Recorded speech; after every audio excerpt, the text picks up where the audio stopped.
Road and Track, the luxury lifestyle magazine for the ultimate automotive enthusiast, is back.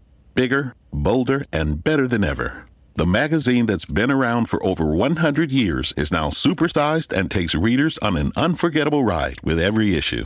When you subscribe, you'll receive 6 double issues a year and unlimited access to digital content.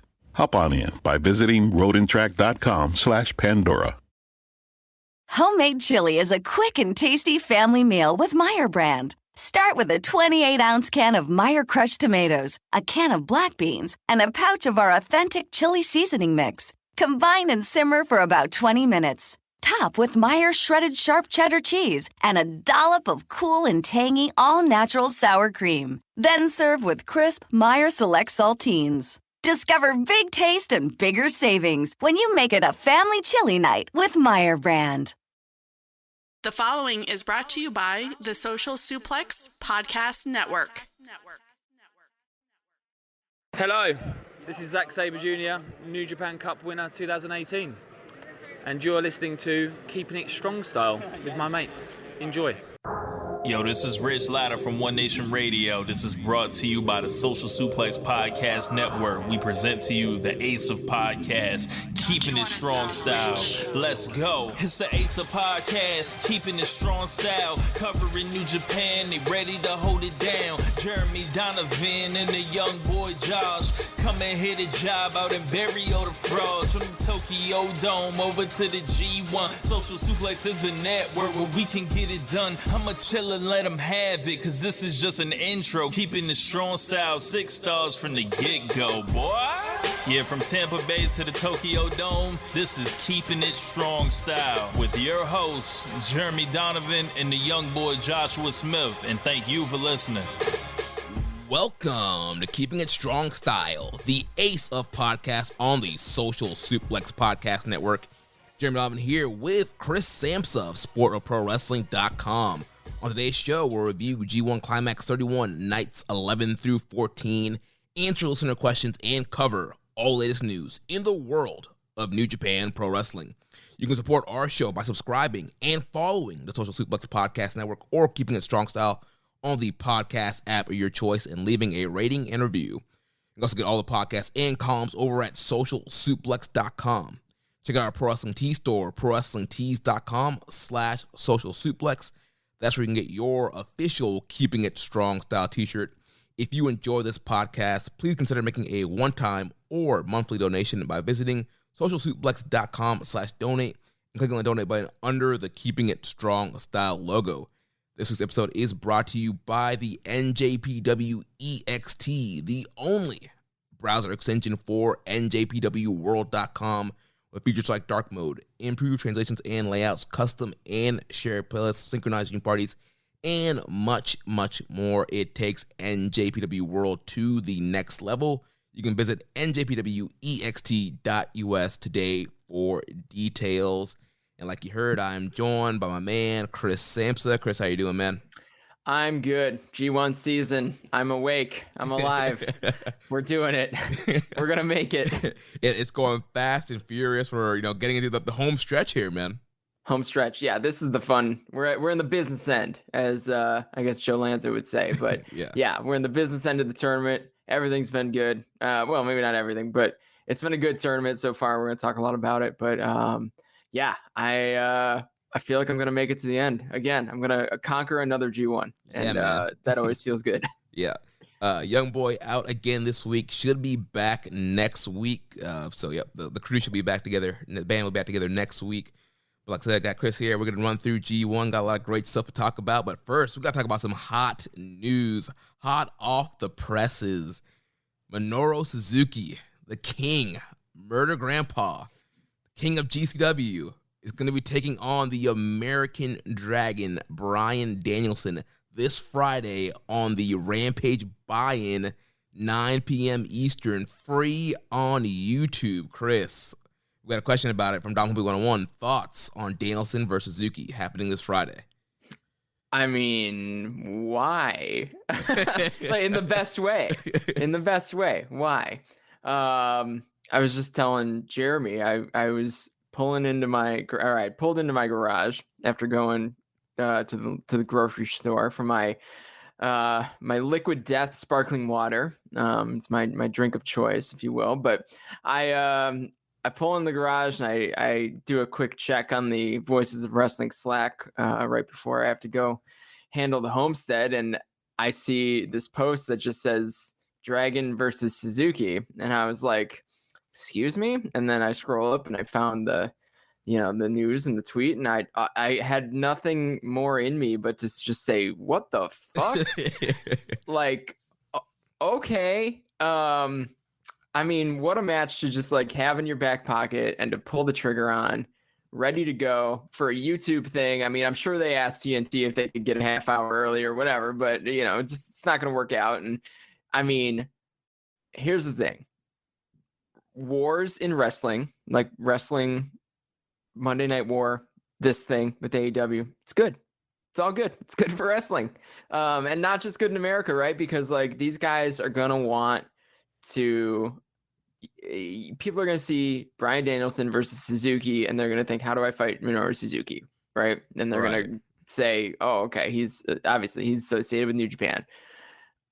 Where better to fight than Japan, right? And who else, right? Let's get over there. Let's do a G1. Let's do, the Jericho tour, whatever it may be. So it's happening in America, which basically opens the door for it to happen in Japan in different ways. So, wait for it. We're all waiting for it. Yeah. We're waiting for, planes and pandemics to end. And it seems like things are going well in Japan on that front. And I can only imagine when announcements like these are going to be made in relation to, the cerulean blue New Japan ring. But either way, Friday, I'm not a regular Rampage watcher, to be honest. Like especially during the G1, I had to cut something. You cannot watch all of the wrestling. But damn, I'm going to at least watch that half hour because now I'm in, right? Like now I got to tune in Friday and, I'll probably just stick with it and call it a night. So good move. Good on AEW.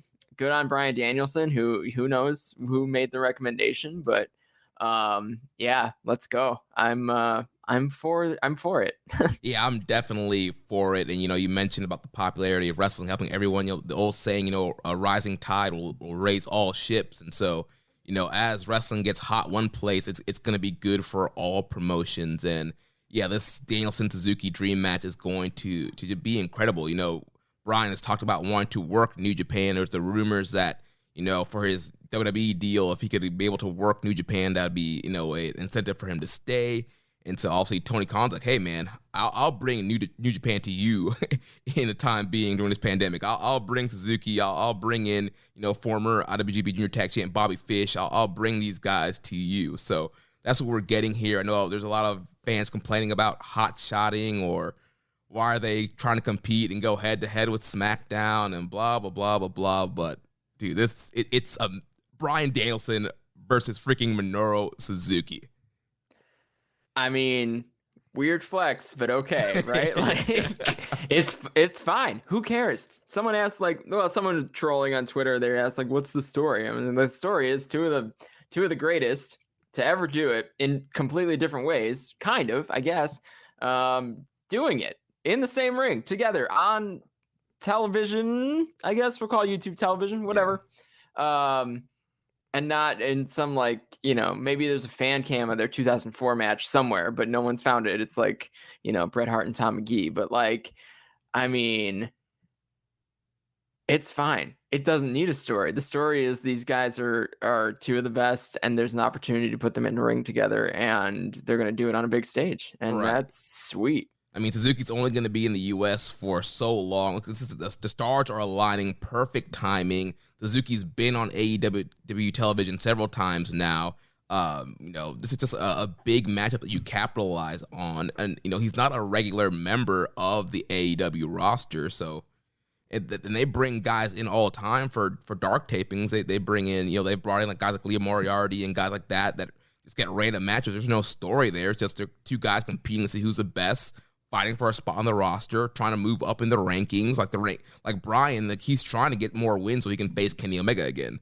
So that's a story right there. If he loses, then, he has a longer way to go. So there is some built-in story there, and it's just going to be a great matchup. Yeah, it's going to be fun. And, the thing about YouTube is no commercials, so we don't have to worry about that.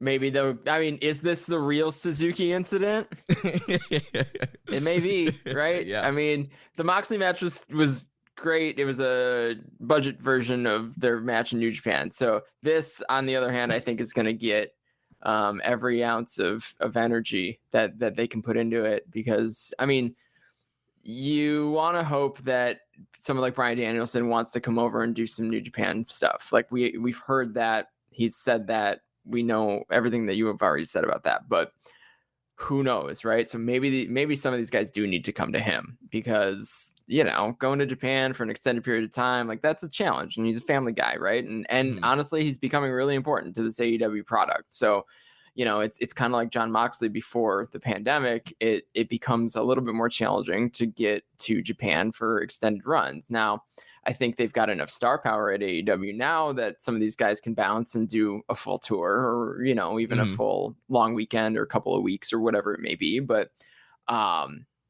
if this is the way we get this particular match and we never see it in a different form, that's fine. This is probably a good reason to do it. And honestly, I love the war. I love it. I love that they're like, you know what? You're doing a half hour against us. We got some stuff to do. Sure, we'll do a half hour against you in a different way. So, I don't know. I think it's a full hour. I think, or is it just full hour of the buy-in? Oh, well, in that case, that's even better.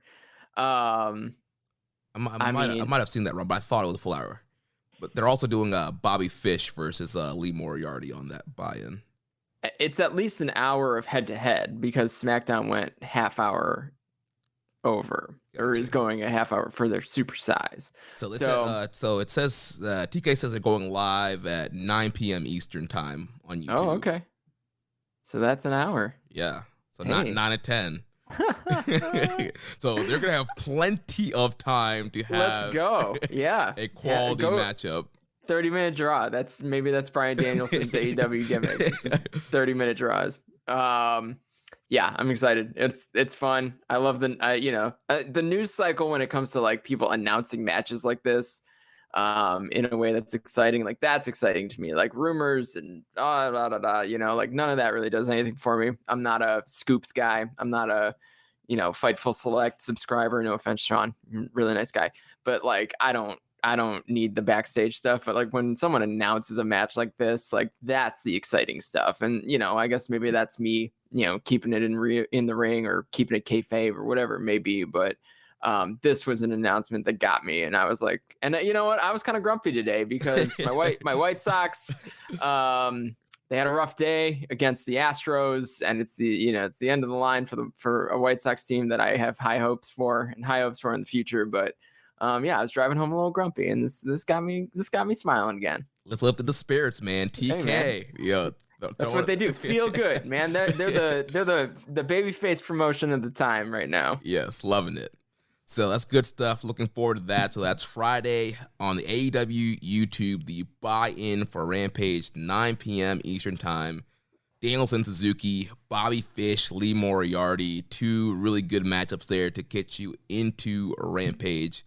But now let's shift gears. Let's talk about G1 Climax 31. We got 4 nights to talk about here. Nights 11 through 14. Some really good action across the board this past week of G1 action. Before we talk about the participants, I do want to talk about just briefly the Young Lions, because they've been putting in work on this tour as well. So on night 11, Desperado defeated Oiwa.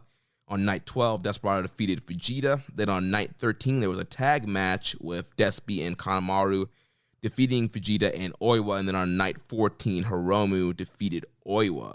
Chris, any thoughts on the progression of these two Young Lions and how they've been doing in their opening matches here? This has been really fun. I think Fujita is showing a little bit more than Oiwa.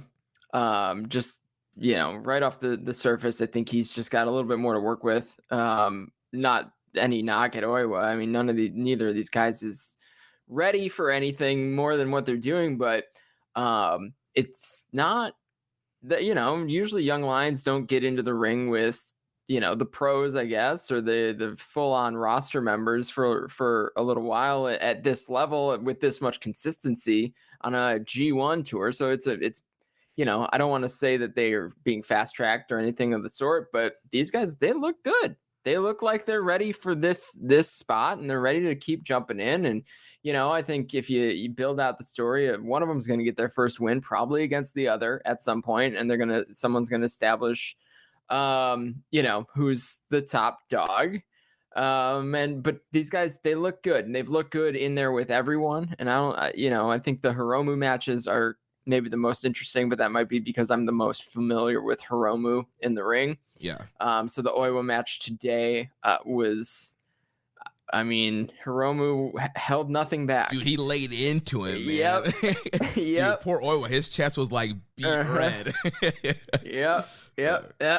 He was gonna get it. Hiromu just trying to get a win. He had a 3-match losing streak going in, so you figure he's just making sure he gets that W. But yeah, there was some chest slapping in that one. If you like chops, watch that one. Yeah, night 14's for you. And I wonder what night 15 looks like, right, against Fujita. So that's coming up here in a couple hours. So yeah, fun. I love it. I love to see the young lions go. I think I was talking to someone earlier.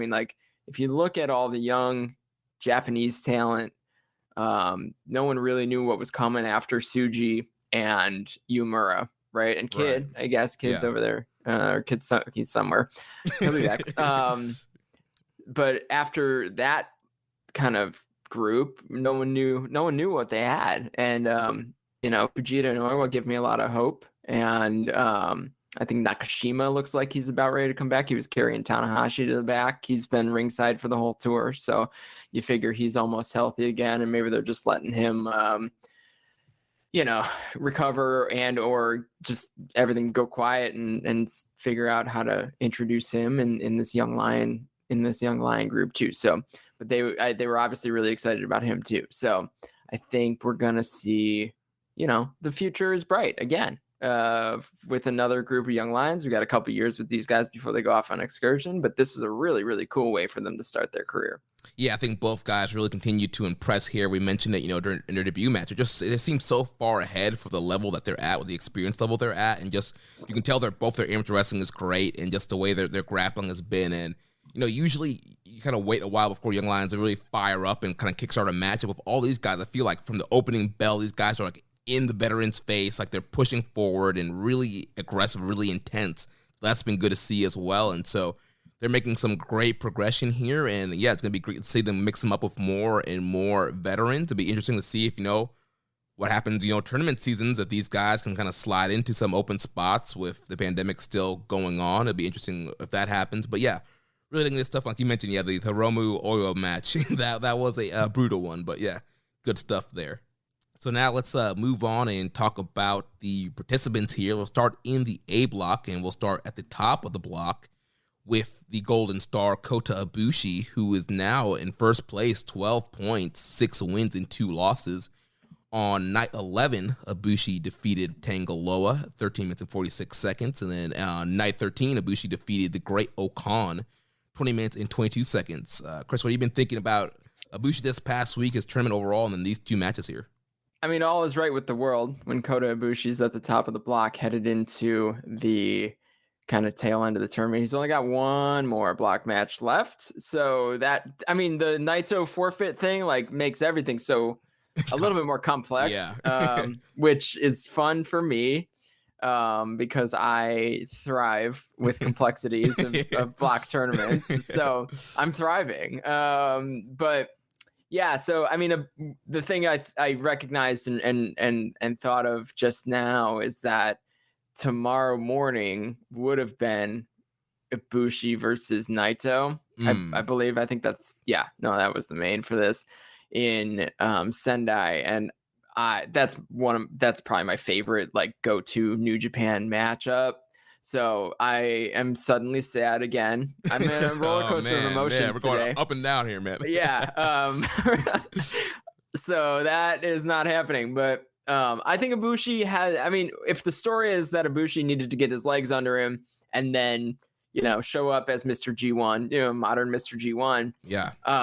Then they have told that story. And I think that the Great Okan match was really fun. I'm going to save my takes on that until we talk about Okan, but he's in the mix he's going to be alive and in the lead, or at least tied for the lead going into the last night. And honestly, like what more can you ask for from kind of a perennial G1 contender?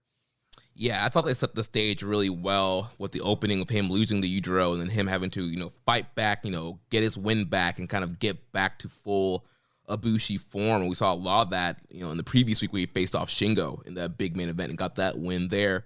And then, two really solid matches this past week as well. The Tangaloa match, really good stuff there. I mean, Tangaloa did a lot of cool stuff, doing a Poison Rana and standing moonsault. And so kind of interesting, he was trying to match with Ibushi there, but also Ibushi able to overcome, put him away with the Kamagoye. And then the Great Okan match, man, that was just awesome. That was like almost like a work shoot, a little bit maybe UWFI, just a lot of grappling, a lot of MMA influence in that matchup. And man, that was, we'll talk about Great Okan in a little bit later, but that was a great highlight main event spot for Okan.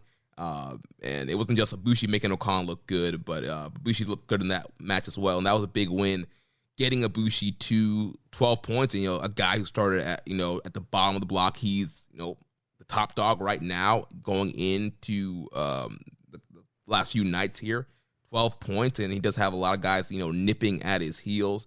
But overall, I mean, I think Ibushi, he's a very heavy favorite now to make his, fourth final appearance in a row? That would be 4 in a row, which is, 3 was unprecedented. 4 would also be unprecedented. But, I don't know if we're talking about the block as a whole, but the A block is anyone can go to the final block to me. You've got a bunch of guys that are still in it. Ibushi, Saber, Shingo, Kenta, even Ishii is still in the hunt, technically. So any one of those guys, is anyone blinking twice at them in the final? No, right? Any one of those guys can go to the final and no one would think, wow, that's egregious, right? You'd think okay, maybe Ibushi is the guy that makes the most sense because he's the guy who's been in that spot for so long. But, I don't think that's anything. I don't think that's anything that anyone is counting on. You also don't count on someone going to the final 4 years in a row. Right. But he's becoming Mr. G1, and I don't know that he's ever going to be Mr. IWGP World Heavyweight Champion, right? Maybe he gets a run again, but if every year Ibushi's a threat, if this is how you establish it every single year for the rest of his career, that Ibushi can turn it up for the G1, maybe fourth final is not a terrible idea, right? I think that's fun. He's also one of my favorite wrestlers, so I can't complain about it, but I think all the finals have delivered and he's been a good story. And I kind of thought he was going to just putter through this G1, but he turned it up, and he's had some really good stuff. The Shingo match was great. The Great Okan match was great. He's got, what does he have? Who does he have left? He has Satoshi Kojima, non-tournament matchup. Right. And then he has Kenta, right. So I think the Kenta match is going to end up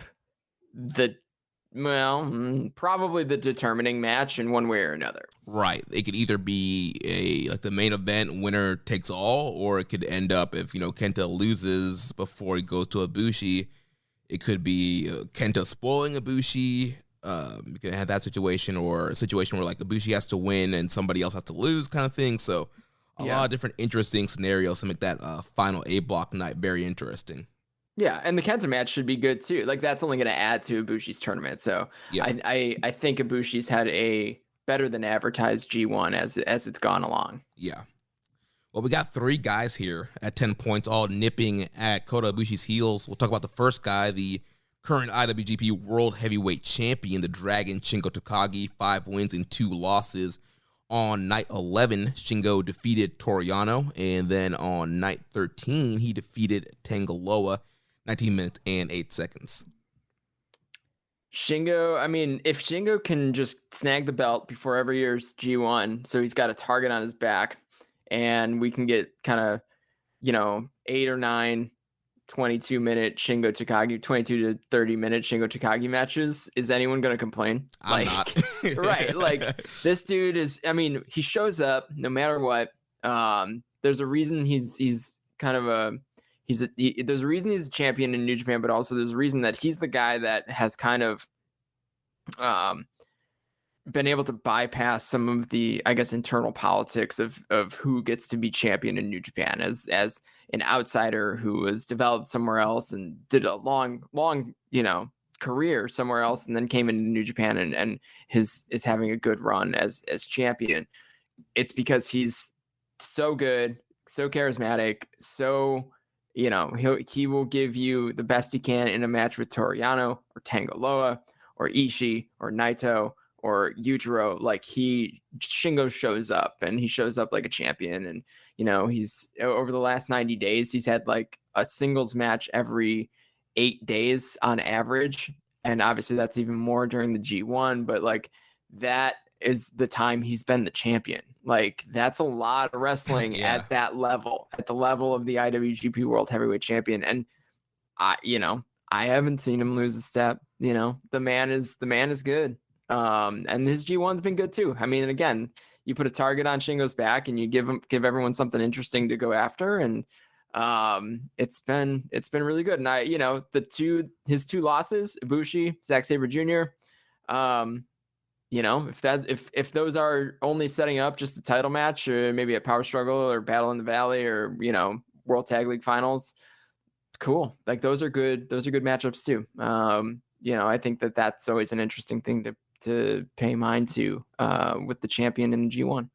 Yeah, we'll definitely get some fall defenses there. And I thought Shingo, looked great, man. Just one of the top performers in the tournament.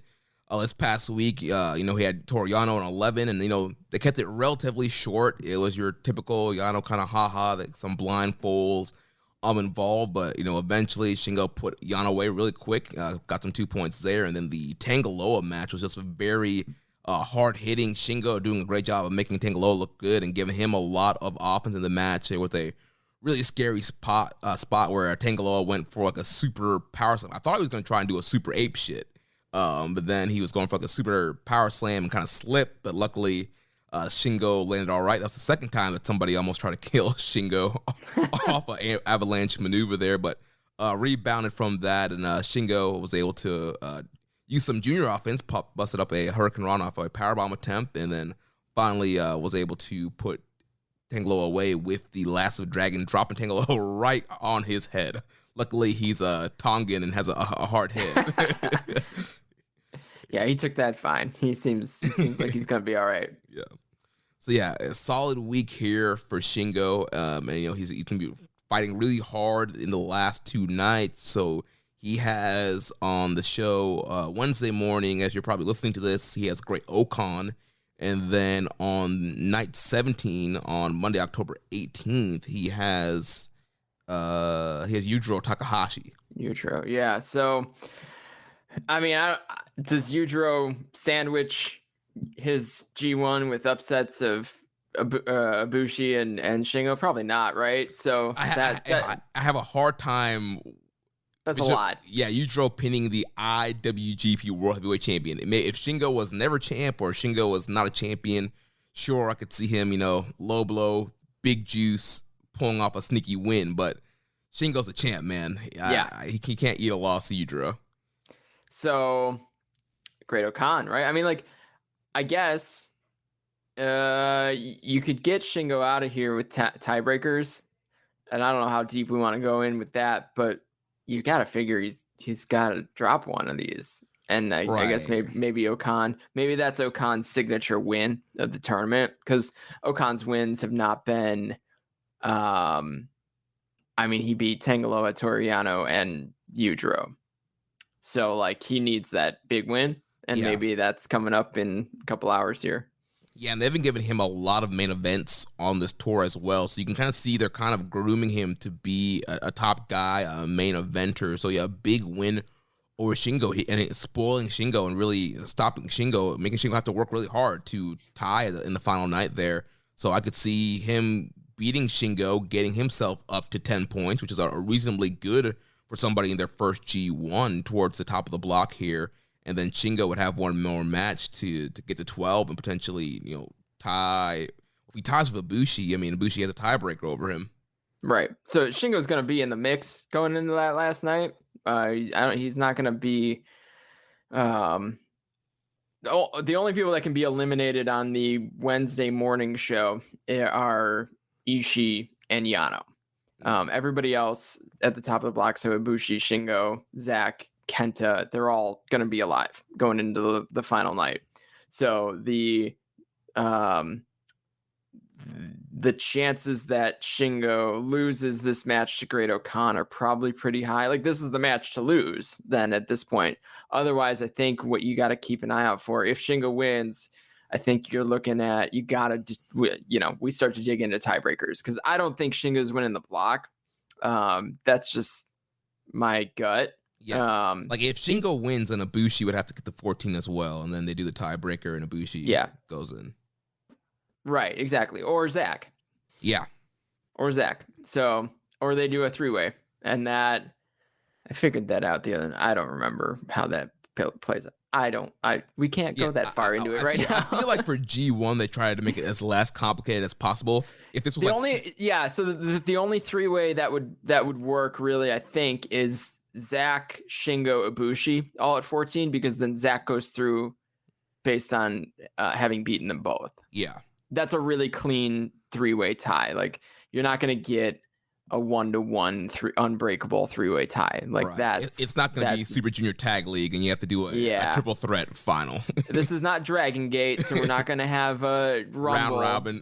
Yeah, like a rumble at the beginning of the night so that someone can go in for that. Shoot, I hope not, right? Like, not that I don't like that there, but I like that. I would like that to stay there. So I think if they all land at 14, Shingo, Ibushi, and Zack, then Zack just goes through on a pretty clean three-way tie. If that gets all messed up, I think if Kenta gets involved, because then it's a 1-to-1. It's a 1-to-1 to 1-to-1 to 1-to-1. Like, everyone's 1-and-1 against each other, and then that's too messy. And they just don't do that. They don't do too messy. They'll do the three-way when it's pretty clear who's beating who. And they made a big deal out of who Zack beat at the beginning of the tournament. So I don't think that's out of the question. Right. You definitely want a few options going into the last few nights to make it exciting. But yeah, they'll definitely do something where it's a clean winner comes out, and it should be very interesting to keep our eyes on. And so another guy at 10 points that we've been talking about is Kenta, also with 5 wins and 2 losses. On night 11, he had a non-tournament match against Hiromu Takahashi, defeated him 19 minutes and 1 second. And then on night 13, he was back in tournament action, and he defeated Zack Sabre Jr., big win there, to tie with Sabre at 10 points. That match was 22-24. Yeah, Kenta, he's had a fine tournament. I think Kenta has been the least, I don't know.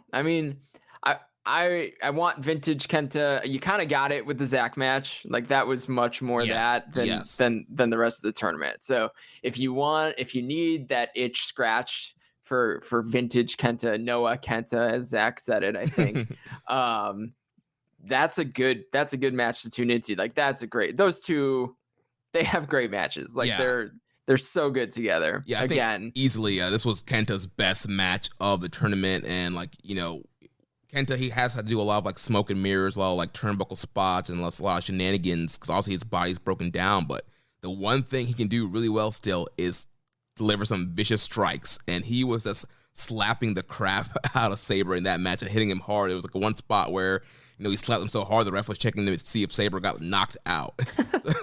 I was watching this show I was out of town this weekend, so I was in a hotel in Door County, which is like a touristy area of Wisconsin, for my brother-in-law's wedding. And I woke up a little early, flipped on the show or whatever, and I woke my wife up laughing at that spot because I was just like, what? You know, like I just like it's not funny, but you're just kind of like shocked, right? Like you're like, oh my god. Well, Sabre does an incredible job of selling when he gets hit with a big strike. So just his selling and the way he fell, and then the referee checking on him was like kind of funny to see. And like bratty, jerky Kenta is, I mean, that's a great character, right? So like this dude, I don't know if he picked it up in WWE or if he got better at it or he just came back with a chip on his shoulder, but like the character work from Kenta, I mean, it's so good in the ring, out of the ring, etc. I mean, like anywhere you look, he's got that down. And then you put him in the ring with Zach, who's really kind of at the top of his game right now too. It was a great match. That was a great show. Yeah.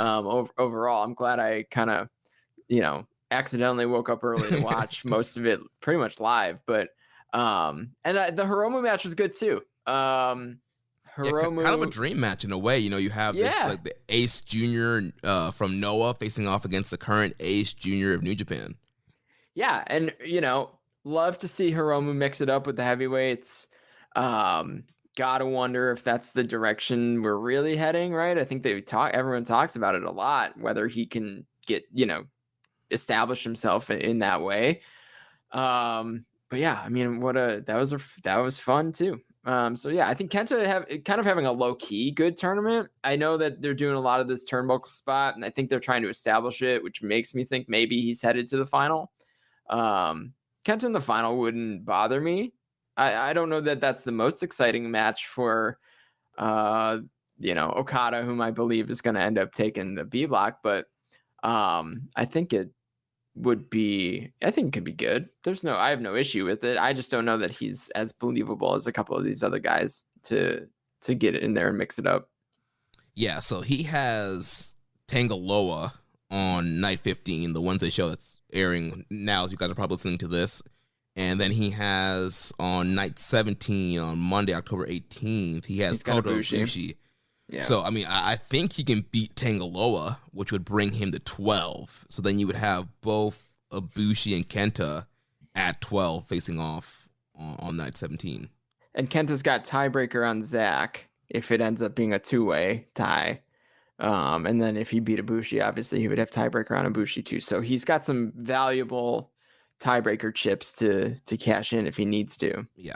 And I think we probably could see the turnbuckle spot be a key in the Ibushi match, and maybe he hits it, and maybe Ibushi kicks out, and that's like the big, like, it worked for, against Zach and some other guys, but Ibushi found a way to kick out and fight through. Yeah. Yeah, that's the spot, right? That's why you establish those spots. Yep. And then the next guy, Zack Sabre Jr. that we were talking about, also 10 points, 5 wins, and 2 losses. On night 11, he defeated Yujiro Takahashi, 14 minutes, 15 seconds. And then, like we mentioned, on night 13, he was defeated by Kenta, 22-24. Yeah, so Zach's kind of cooled off after his, 4 great wins at the beginning of the tournament, but, still no real slouch here. I think Zach is still kind of one of the cool stories of the tournament. There's a huge part of me that wants that to carry through and at least see Zach go through to a final. But, having Tangaloa on the last night, and then after watching Tama Tonga and Tai Chi just the other night, I think what we're going to end up seeing is Tangaloa establishing some movement for the tag titles, potentially with a victory. You got to figure that may be in the mix because Zach is still holding an IWGP Heavyweight Tag Team Championship. So maybe a shame because I really, really enjoyed his, the beginning of his run here. But that they use the G1 to establish where we're headed for other titles too, and maybe that might be something that's on the horizon.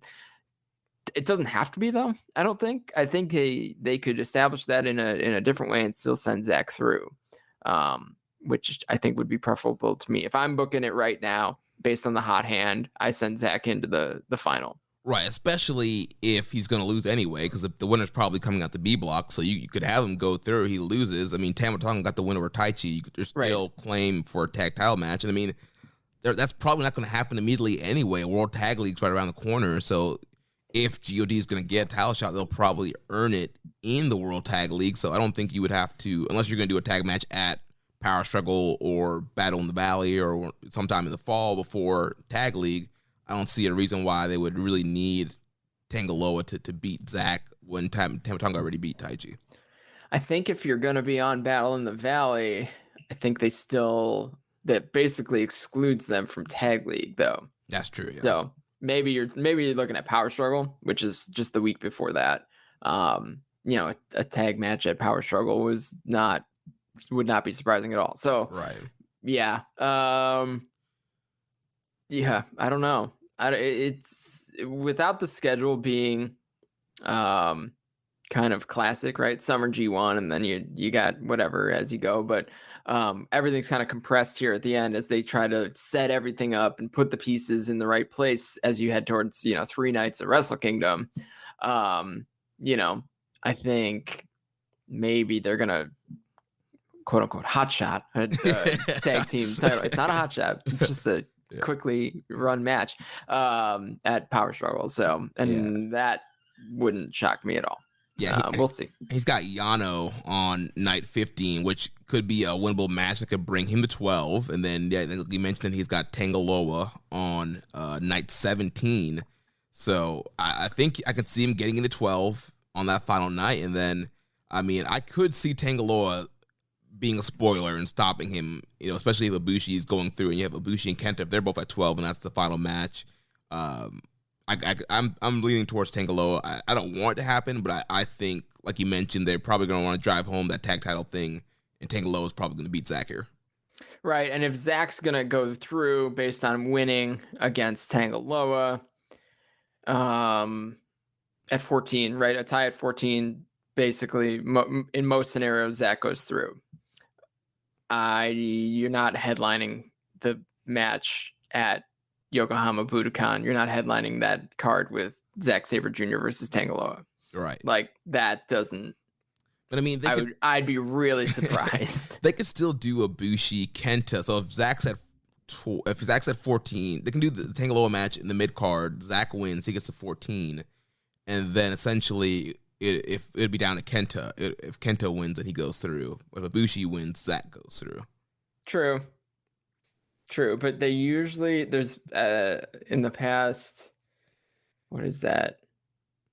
Well, 3 of the last 44 wrestlers that have wrestled on the last night of their block. God, what's the stat? It's not from me. It's not one of mine. But Jay Michael over at Voices of Wrestling, he's done a bunch of like final night like stats, and he said, what did he say? It's great audio. I'm scrolling back. I've gone through the last 11 years. Only 3 out of 44 block main event final match guys have ever been eliminated going into that night. So, yeah. 3 out of 44. Tanga Loa would make 4 out of 48. And I don't think he's the guy. Like Ishii last year, he wasn't. He was in the last match, but he was playing spoiler, right? And really, like the surprise there was everyone thought Jay White was just going to win and go through. Right. And Ishii's a guy that you can put in a main event and have a quality matchup. Tanga Loa has been really good in this tournament, but yeah, I would not put him in this big spot in the main event. So yeah. So, as we go through talking about the block and all that, I think all signs are pointing towards Zach getting bounced somewhere. Whether it's it could be Yano too, to be honest. Like Yano's the great equalizer, right? Right, yeah. So he's the great points equalizer. Anyone can lose to Yano, and it can matter as little or as much as anyone wants it to. So, but yeah, the likely scenario is probably that Tanga Loa somehow sneaks a victory out of Zach, and Zach's like, damn, and really it kind of removes him from contention in what is probably the semi-main that night, I guess. Yeah. Which sucks because he had such a good beginning of the tournament. Yeah, hot start, really, some really great matches, beating Shingo, beating Ibushi, just being on this roll. And so, regardless, he's going to get a title shot probably out of it anyway, against Shingo at some point. So, yeah. Yeah, he can come on down to San Jose. Let's go. Let's get Shingo and Zach going. But then he wouldn't be in Tag League probably, right? Yeah. Yeah, that's how the world works right now. Well, they're doing separate nights. They're alternating nights. So Best of Super Junior would be the first night. Would he have time to get back for the Tag League opening night? I don't know. It's it's 10 days now. I think the quarantine. When is Tag League? When is the first night of Tag League? Let's find out. NJPW1972.com. Let's see. First night of Tag League is, I believe it's Korakuen, November 14th, which is literally like 6 hours after Battle in the Valley. So no chance. So no, that's not going to work. And Zach lives in Japan. Like, there's no reason for him to come to the U.S. besides, probably a good payday or a good opportunity. So yeah, yeah. And now I'm thinking, like, what are they going to do? Are they going to do Zach and Shingo at Power Struggle, or are they going to do Tekkers versus God? Because then do you save the Zach match for one of the Tokyo Dome shows? Maybe. I mean, that's big.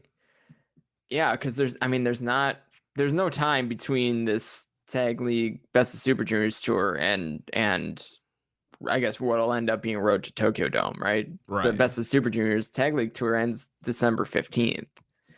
So you got 2 weeks. Like, you're not doing something in between there. I guess maybe you could do a tag defense at Road to Tokyo Dome, but you're probably not even doing that. Those are all just, setup tags. So this is exactly the problem, right? There's so much to squeeze in, especially when you add in a 22-night tournament tour. Oh man, don't remind me. 22-night tournament tour. Oh man. At least it's not 22 nights of World Tag League. Yeah. Because that's a stretch. 22, 24, whatever it is. It's a lot. At least you got Best of Super Juniors where you're going to get some gems out of that. But man, I mean, when you add that in, there's no time, right? You don't have the Destruction Tour. You don't have King of Pro Wrestling, right? Like, the one thing I want out of 2022 New Japan, and I'm kind of on a sidebar tangent here, get the damn calendar back to where it normally is, right? I need my summer G1 because waking up at 4:30 is a lot easier in July than it is in October, okay? Because the sun is coming up. Like, I'm a up with the sun kind of guy. I'm up a bit early, but man, for classic Best of Super Juniors timings of May and June, and then summer G1, like, I can get up for those shows, no problem. Yeah, like, no problem at all. Definitely need that May Best of Super Juniors back. Put it in my veins. Yeah, man, we need to get the schedule definitely back to the weeks, because now I know where when everything's coming up. Now it's like, who knows coming? What, Wrestle Grand Slam? Summer struggle for 30 weeks. God, Summer Struggle Night 28. Like, get the schedule back. Give me King of Pro Wrestling as the anchor in the fall. Give me the Destruction Tour for kind of the side, all the the side stuff. Power Struggle is then really a bigger show because it's it's the anchor of November, right? Like, I need it all. I need that reset year, the 50th anniversary New Japan. Like, make it all right again. Make everything right again. Everything. Like, and honestly, it could still be clap crowds and pandemic era stuff, but if it's all happening at the right time, I'm gonna feel so much better about it. Like, it's gonna, like, all will be right with my, like, body clock and the all that synergy, stuff. it's everything. I need it. I need summer G1 back in my life more than anything. Summer G1, and I thought I was gonna love fall G1. I hate fall G1. Yeah, the only thing I like about it is just the fact that it cuts down on, like, briefcase defenses, and you kind of hot shot more into Wrestle Kingdom. But yeah, it's a timing thing. Just like the fall's a busy time, especially if you're a other sports fan and football is going on, other stuff is going on.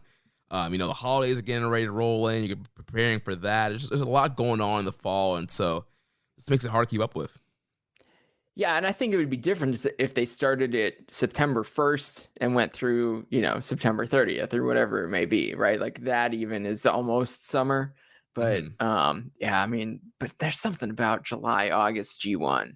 Right? Like, it feels better. And are they going to bounce right back to Best of Super Juniors in May? Like, if they try to get back on the schedule, like, I think that's what they should do, right? I think that's what they should do, and go back to a 2-block format. Of course. Yeah. I mean, 2 blocks.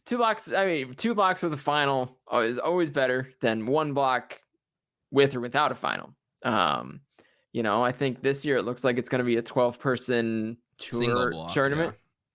Single block 12-person tournament. Like, I don't know. I think I would even prefer if that was 2 sixes. Right. Yeah. Because then at least the final, you didn't just see it. Exactly. And you have a final.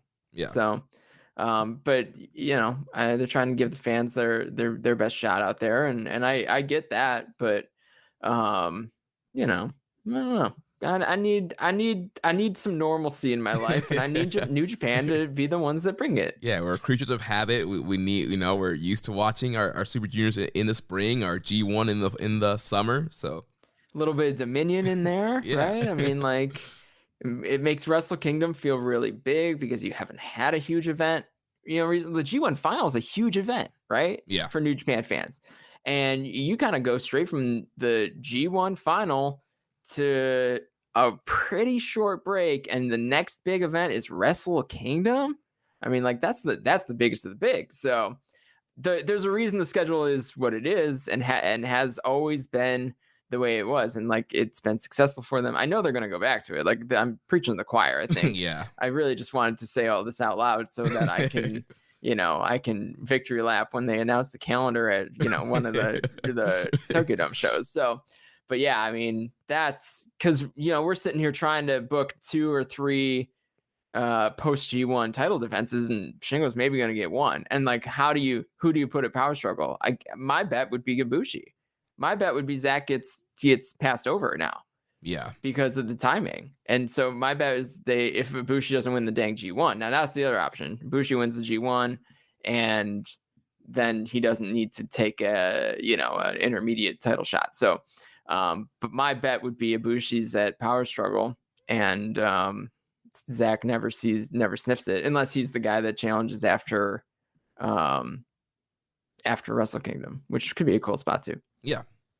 We've gone way into it. Let's get back to this A block here. We got some guys who are at 8 points. First is Stone Pitbull Tomohiro Ishii.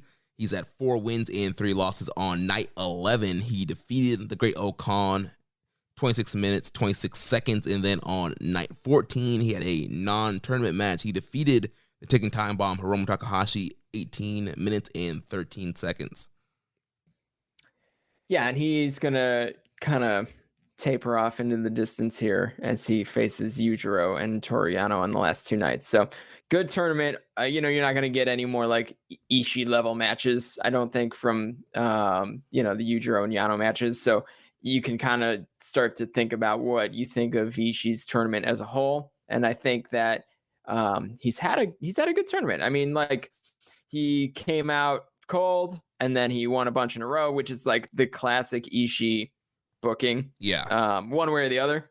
He's streaky. His G1s are streaky. If you highlight all the Ishii matches as you look through a list of the 1,500 or 1,600 G1 matches, you see a bunch of wins in a row and a bunch of losses in a row almost every time. So and that's how he is. That's how the Ishii runs go.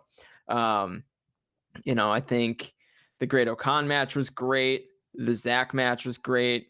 I think the Ibushi match was good for establishing, sloppy Ibushi being able to win. Yeah. And obviously the Shingo match was great. So a lot of great output from Ishii.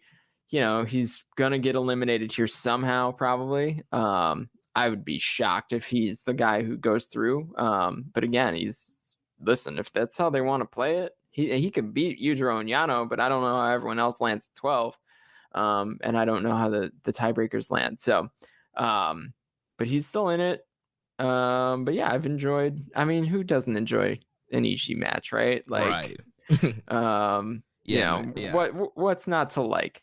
Yeah, I really loved the main event with Great Okan on night 11. I think that really helped establish Okan, and it was a very hard hitting back and forth match. I thought Okan really acclimated to that main event style and that Ishii style while mixing in his little flair as well. So I thought that was really good. And then the Hiromu match, I mean, this was a take 2 of their New Japan Cup match from last year. This was awesome match. I was really high. I went 4.5 on this. I thought it was awesome. These guys it was paced like a Super Junior match, but it had the brutality of a never title match. You had Ishii throwing the chops to the throat of Hiromu. Hiromu doing the Death Valley driver on the apron to Ishii, where it looked like Ishii just died. Like I feel like he was regretting that afterwards. Like, why did I agree to take that spot? Just so many great, big back and forth maneuvers there until eventually Ishii's able to hit the vertical drop brainbuster on Hiromu. Yeah, hey, I'll take Hiromu and Ishii in a never title match at the Dome. Yeah, dude, let's do that. Let's do it. We have to get the belt off of Jay first, but they set up Ishii Jay for and I think what are we doing? What are we doing? Jay, like, what are you doing? You coming back or not? If you're coming back, cool. But I think I know, man, he's on his US of J tour, so I don't know what's going on. How's that going? Listen, I'm a Jay White believer, but you got to work where the work is, and he ain't here. Yeah, he's gone, and I get it. I understand. There's a lot that goes into that, right? But they took the U.S. title and put it on Tanahashi to get it back, and I think Ishii should battle for the honor of the never openweight championship, and maybe that happens in San Jose. I mean, that seems to be what they had set up. Right. I mean, Ishii is advertised for the show. He challenged him at Resurgence, and then there was the angle on Strong as well. So I think it's pretty clear we're going to get Ishii Jay White at Battle in the Valley. And so, yeah, it'd be great for Ishii to get the win there, bring the never title back, and yeah, let's do it. Ishii Hiromu. And I think that brings the never title back to where it has always lived, right? Like if that's the case, if that's where we're headed with Ishii, and then that might leave the U.S. title as that second belt, that IC kind of role. Yeah. That maybe, I don't know. It's hard to replace the IC. My heart still hurts for it. We had a question here from Reddit user Raising Falcon. This is, I know it's G1 season and the focus is on the heavyweights like most of the year, but Hiromu is a top junior, losing the heavyweight mid-carders. Eagles is a questionable champion to start with and still losing big matches. The juniors have always lost heavyweights, with Robbie Eagles and Hiromu dropping losses versus Jay White. And in the G1, do you think the juniors are second-class citizens in NJPW? Oh, I think there's always like one junior that could believably beat the heavyweight in New Japan, and that right now that's Hiromu. You did have a situation where like Taiji Ishimori beat Goto earlier in the year too. We've seen Bushi pull up upset wins over Fale and Zack Sabre Jr. And Zack, in the past. Right? Yeah. So it happens. But the heavyweights are the class. I mean, that's the world class that's the grade one, right? I mean, the heavyweights are the grade one in New Japan, and that's how it's gonna be. Yeah, if you think about it, also New Japan's more of a sports-based product. If you think about it, if you put a heavyweight boxer up against a light heavyweight boxer, I'm sure light heavyweight will stick it in there, but the favor is probably in the heavyweight boxer, or, a UFC, if, John Jones is facing, I don't know, somebody smaller, like it's probably the heavyweight, the bigger guy is probably going to win. Heavyweight's going to be the favorite. Yeah. So, and every now and then you get a situation like Hiromu beating Ishii, or you have Ospreay and Shingo in the G1. Well, right. So like Ospreay and Shingo those guys really they shined in that best, obviously they shined through that Best of Super Juniors tournament, but they were both on their way to, Shingo was never really a believable junior. Right. Like, come on. But hell, I'll take that Best of Super Junior run that he had over almost anything anyone's done in New Japan in a very long time. So, and Ospreay was working his way past it too. So, and at least into the never space. So, and that's what the never space is for, though. I think that never open weight championship, like if that becomes it already is. It's kind of the movement championship where, if you see Hiromu win the never openweight championship, he's going to be a heavyweight soon. Right. Like that's Ibushi did it. Ospreay did it. I think the likely candidate to be the next person to go through that path is Hiromu. But then who's your junior ace, right? Yeah, so I think that's the main thing that is hampering Hiromu going further. It's like we need a junior ace right now, and so he has to be there, because if he's gone, then who's there? I mean, it's not going to be Bushi. Right. I mean, and maybe it's Narita, right? For a time, right? And then he goes through that, growth to never, and because they like him, and he's got this Shibata thing going, and I don't know where his weight stands right now, and he's gonna be a heavyweight, but he could come back as a junior, maybe. Yeah, I think based on how he looks right now, I would think he's still a junior. Yeah, I mean, he's very lean, but he has packed on a lot of muscle since being at the LA dojo. So like you said, I could see him, starting junior and then continuing to put on muscle and go heavy. Right. And that I'm into establishing a guy in the junior division too. Like that's cool. Right. And then, you take a year or two and then and build up. So and then Robbie Eagles losing to Jay White. Like I think they ran that match because it's a cool match, but some of the stuff I'm like, why are we putting these people in this situation too? Right. Like, I guess that's a marquee match and it probably sold some tickets, but like Jay White's kind of on the like indie darling tour, right? Where he's facing all these, Wheeler Yuta and Daniel Garcia and all that stuff. And so, why bring in Robbie Eagles and have him do that? Why wouldn't he just wrestle and beat a junior in America? Why didn't they do a junior title defense? I mean, there's a ton of juniors on Strong. I mean, they could have done... Rocky's been wanting a shot. They could have done Rocky versus Eagles. They could have done Leo Rush versus Eagles. There's a plethora of juniors that they have. Probably saving those for May, hopefully. Yeah, hopefully, yeah. Hopefully. I mean, that'd be like, listen, Best of Super Juniors, if they can get some guys in, that's going to be a great tournament. It's gonna be lit, yeah. Like, they have access to so much talent. God, we've been waiting for 2 years for them to be able to use it, though. Yeah. So let's move on now to Toro Yano, also with 8 points, 4 wins and 3 losses. On night 11, like we mentioned, he lost to Shingo, 8 minutes and 17 seconds. And then on night 13, he defeated Yujiro Takahashi, 10 minutes and 23 seconds. Chris, I've had very little patience for the Toro Yano shenanigans this year. I don't know what it is. Usually it's just fine to me, but this year it just seems extra egregious, and I'm just kind of over it, especially in this Yujiro match where... he's getting taped up under the ring and it's a count out and all kind of craziness. I'm over it. Well, Jeremy, you'll never believe it. I can quantify it for you.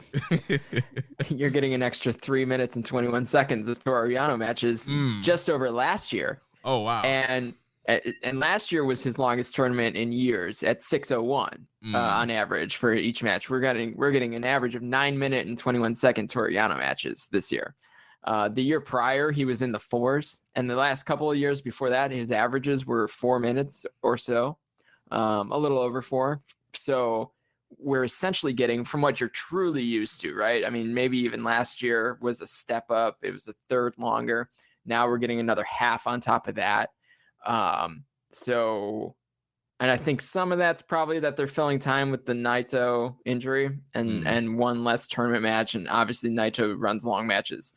But 9 minutes, I mean, he's got 2 matches under 10 in this year's tournament.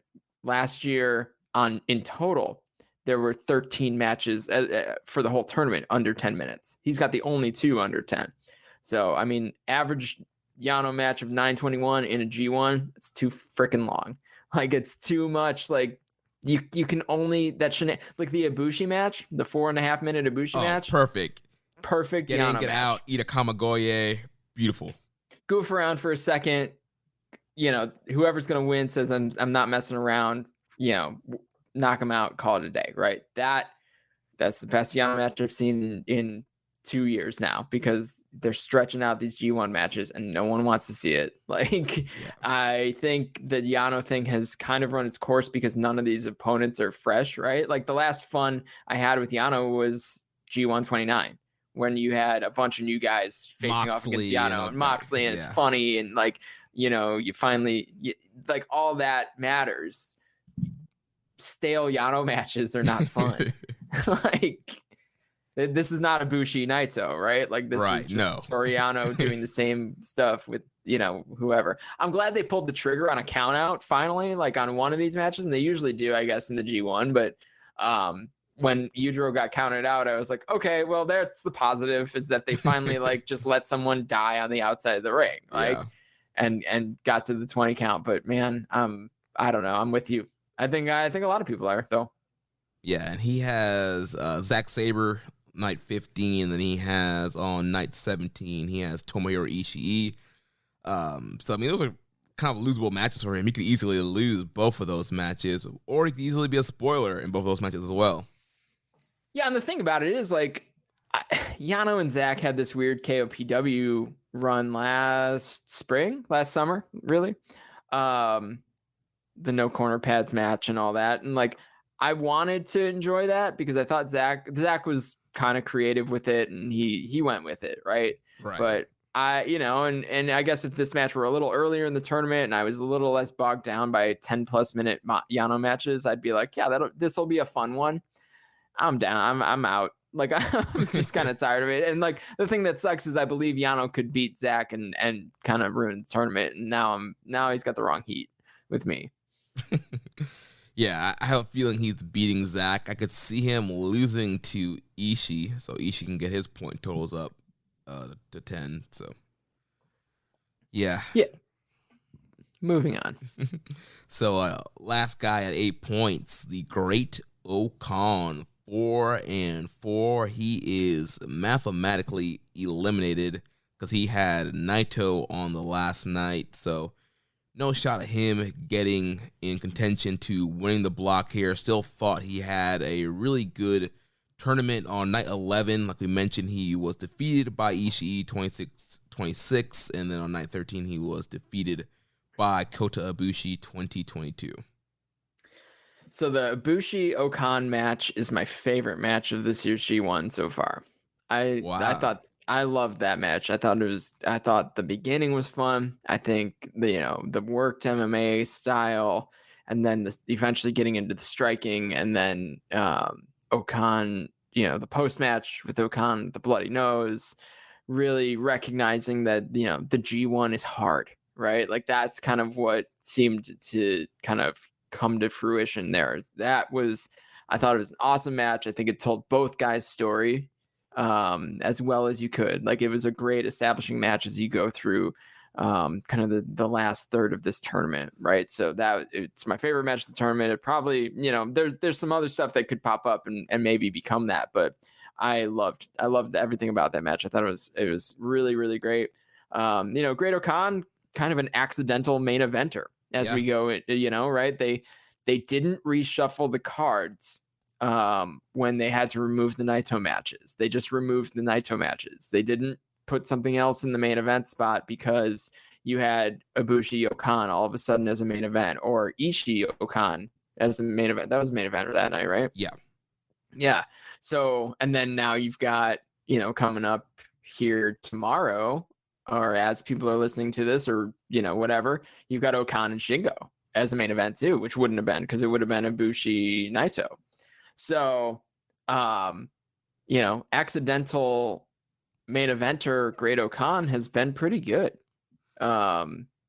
Way better than anyone thought he was going to be. And I think, we're starting to hear a lot of people turn the corner on Great Okan and say, like, he's a really good wrestler. I just don't like the gimmick, or, he's good in these main event spots, like, because he has been. I mean, he was great in the Ibushi match. He was good in the Ishii. Like, the Ishii match was really good. And I'm really looking forward to this Shingo match, win or lose, right? And honestly, like, if you look at the calendar, maybe the Naito match was going to be his signature win of the G1. Yeah, continue that feud, yeah. Right, and that was going to be the last night, and that would have been really knockout Naito, and then you've got a feud going forward, and, you can roll through, Okan versus the LIJ guys too. But maybe that's going to come with the win over Shingo now. Just based on how the points are all working out. Yeah, and I thought Joe Lanza made a great point about the Great Okan on one of his daily G1 reviews, and just talked about, Great Okan, he's not your traditional New Japan main event guy. He doesn't follow that same kind of formula that people are used to. I think that's what's kind of throwing people off. His matches are just so different. He's just a different guy, and just some of the stuff he does, with the screaming Mongolian chop, some of the grappling he does, that sheep killer submission that he's doing now, the claw, the eliminator, the claw slam. I mean, he's just such a different guy. It's like that typical kind of guy that you have in New Japan. But I think he has an interesting style. It's unique. It's very interesting. He's gotten the claw over in that Ibushi match that you mentioned. Ibushi went for the Kamigoya. He blocked it with the claw, and the crowd gasped. That's how over the claw is. Like, the crowd was like, "Oh wow!" He grabbed the knee with the claw. So I think Great Okan's doing a great job of getting over and kind of establishing his own style. And I did like that Ibushi match as well. I went 4 1/4 on it, and again, we talked about it earlier. It's that kind of MMA kind of influence style, that hard hitting, a lot of grappling, a lot of submissions. And then the first 10 minutes were all just grappling and fighting for control, which was just awesome. And then some great strike exchanges, and obviously Ibushi got the better of Great Okan that night. But 2 back-to-back main events this past week. He has a Shingo match coming up. That should be a lot of fun there, and that could be, like you mentioned, the big signature win for him here. And who knows? I mean, he probably won't get a title shot just because we already have kind of filling up the backlog now.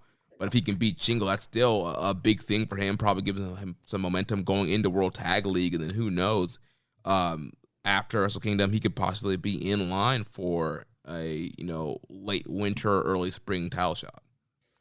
Yeah, and it's cool to see a guy like Okan in the mix. I think they've kind of slotted him in that never space, right? Because he did have the never title spot. I think we're going to see, if we're talking about United Empire, right, Will's going to be the top guy. I think Okan is slotted in the never space. And then I think you're going to see Cobb in the U.S. title space after the Tanahashi match and establishing him as a dominant guy, unless he wins the G1, which, listen, it could happen. That's fine. That's okay that would be totally okay with me. That would really establish him, but I don't think Cobb wins the G1 before Will. But Okan, that's a great space for him after seeing some of these matches, right? And the Shingo match might highlight that even more. And especially when you get Aussie opening, because they can kind of fill in that tag team role that Khan and Cobb are filling in right now. And then you have TJP who will slide into the junior role. So they can't all be winners, Jeremy. Empire just filling up all those slots there. And so, it'll be great to get Okan in that never division, have him battle with Ishii, Goto, having these kind of hard-hitting, matchups, I think will be really good for him. Yeah, I don't remember the Kenta match for some reason. I just can't because it wasn't that good. That's why. Yeah, okay. It wasn't anything notable, right? Right. Yeah. It's a lot of shenanigans at the whole you need to bow to me kind of thing. Oh, yeah. Okay. Yeah, okay. Kenta wore his hat to do the foot stomp kind of thing. Yeah. That should have been better. It should have. Because Kenta's kind of in that space too. Yeah, I blame that on Kenta. Space. I feel like Kenta was kind of taking a night off, and hey, it's a long, grueling tournament, Jeremy, and somehow you got to make it work for you. Yeah. We did have a question here from Rambone Slam Pigs. Do you think this G1 has helped to counter some of the great Okan naysayers? His early going was kind of mid, but he's really delivered in back-to-back main events now. Or is the criticism more about the gimmick than his in-ring performance? Yeah, I kind of touched on that. I think I'm hearing more about I don't like the gimmick than I don't like him as a wrestler now. Yeah. Whereas before it was kind of both, I guess. Or I listen to a lot of Wrestling Observer Radio, right? And I think Dave has turned a corner, and he just isn't that into the gimmick, but he thinks he's a really good wrestler. I think Brian is still out. Yeah. But you can kind of sometimes the gimmick really knocks you out of someone. It's going to be a hard time. That's going to be a hard haul for me to get back into Master Watto. Yeah. Right. Yeah. And part of that's just I like guys with just regular names. Right. Right. Great Okan, I don't know. Would I think differently of him if he had the same look, same gimmick, same whole thing, but he was going by Tomoyuki Oka? Yeah, probably.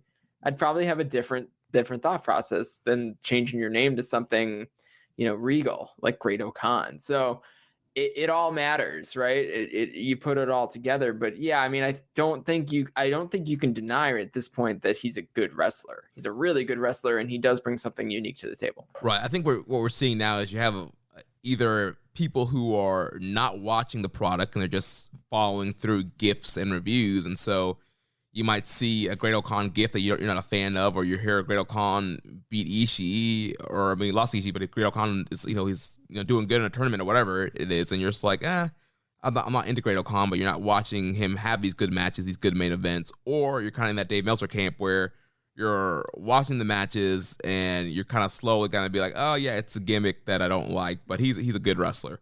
I think that's what we're seeing here.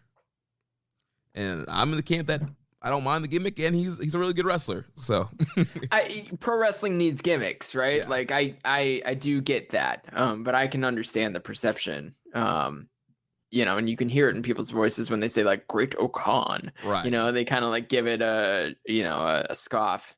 I think too, like especially since he hasn't really had it, like that signature quote unquote 5-star or whatever you want to call it, match of the year contender. He hasn't really had that yet, and so I think people are very hard on him. And think about it, this is only his like first year, completing his first year as a full-time main roster guy coming back off excursion.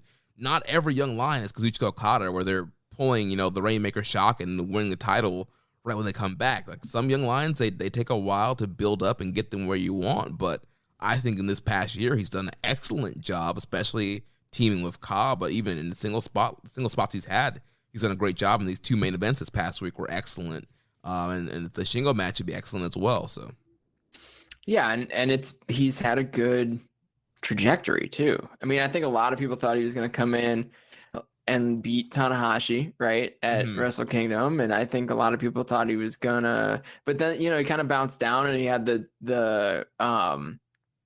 feud with Tenzan, and while Will feuded with Kojima, like that was a good establishing feud. And then he's moved on to, just dominating tag. Like there's a reason that O-Khan and Cobb have been left out of like the tag team mix, right? Because like those guys win everything. Like they beat everyone.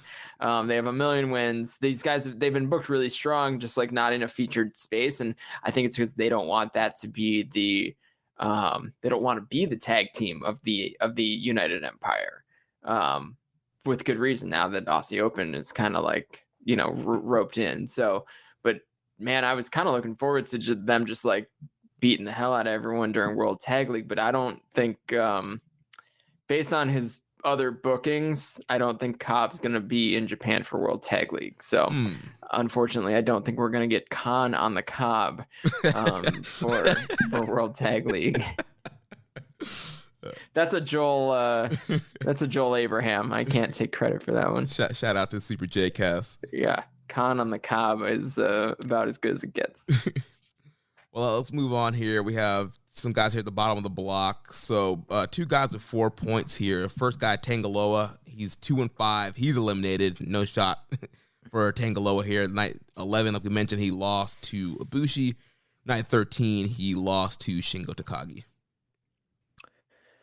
Yeah, his better than expected, but not blowing anyone away. G1 has continued.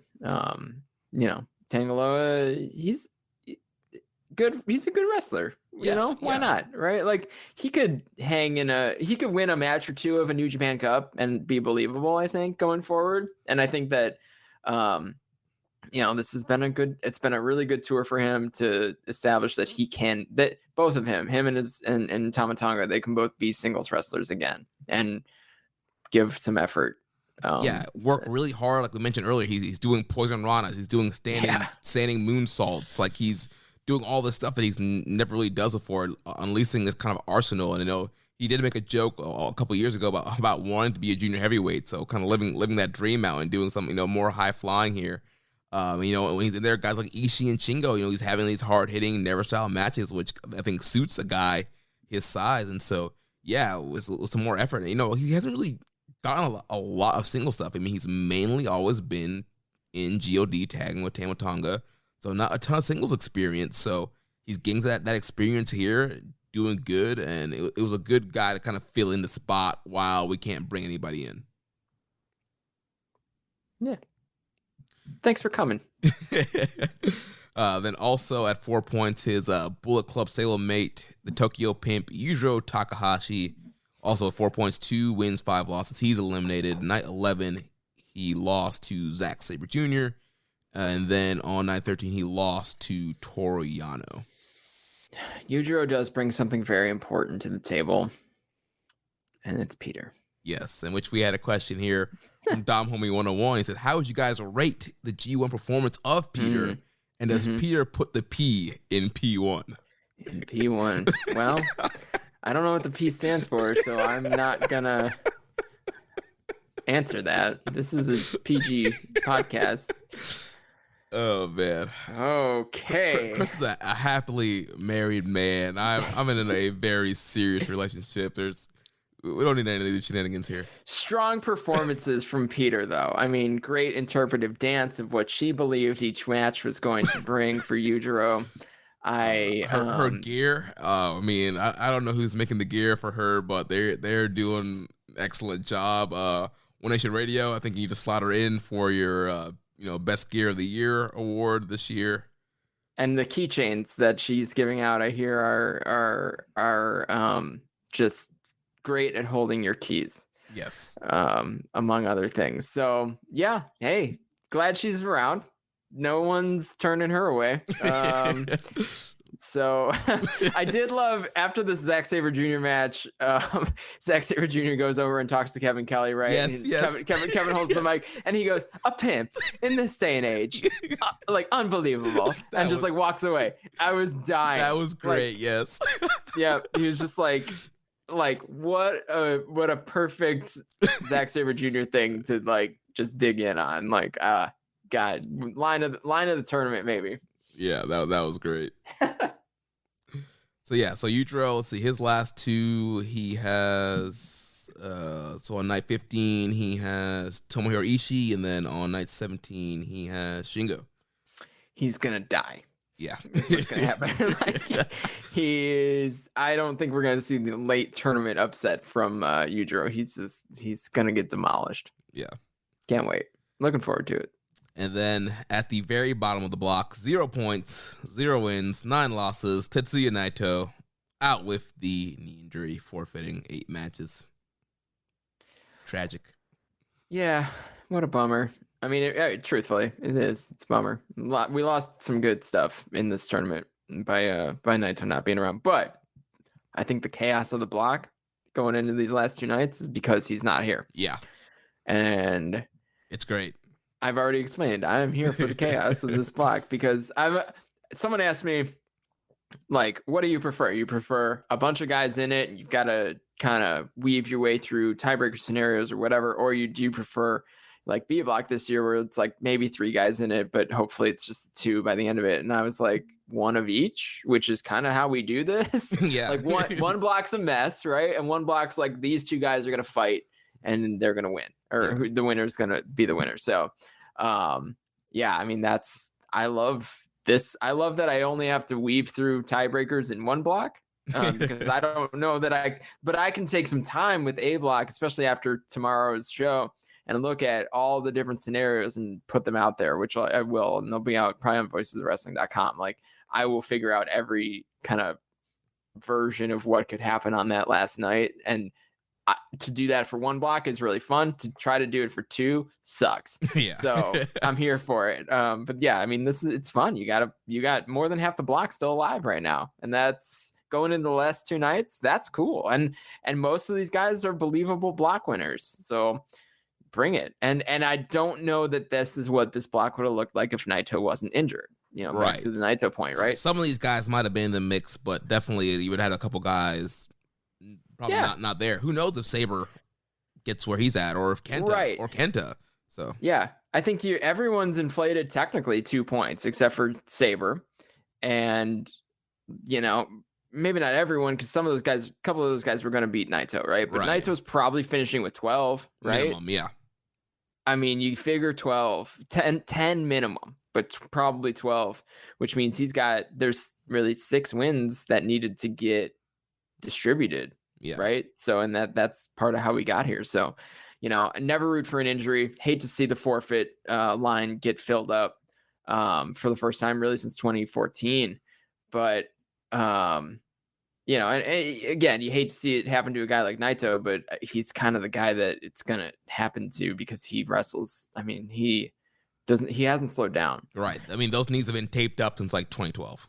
and for the life of me, I hope he comes back and Zack Sabre Jr. is in some sort of prominent role and he comes back and he goes after Zack, right? Because like that's the easy story. Like, I don't know, maybe somehow you get the US title on Zack and maybe that's how Naito gets into the US title scene and gets his feet back under him, right? Like, I think that's all fine, right? Like, he just shows up, right? Surprise, surprise, Naito's back and he's ready to go and he challenges Zack after a big match or something. So, like, the story's built in. He's probably going to be okay. Maybe he needed the time off. Maybe this is the beginning of his last big, you know, couple of year arc. And, you know, it sucks that it happened after night 1 of the G1. It's better that it happened after night 1 than after night 5, though, because that could get really messy. That could have been a mess, Hey, Tom.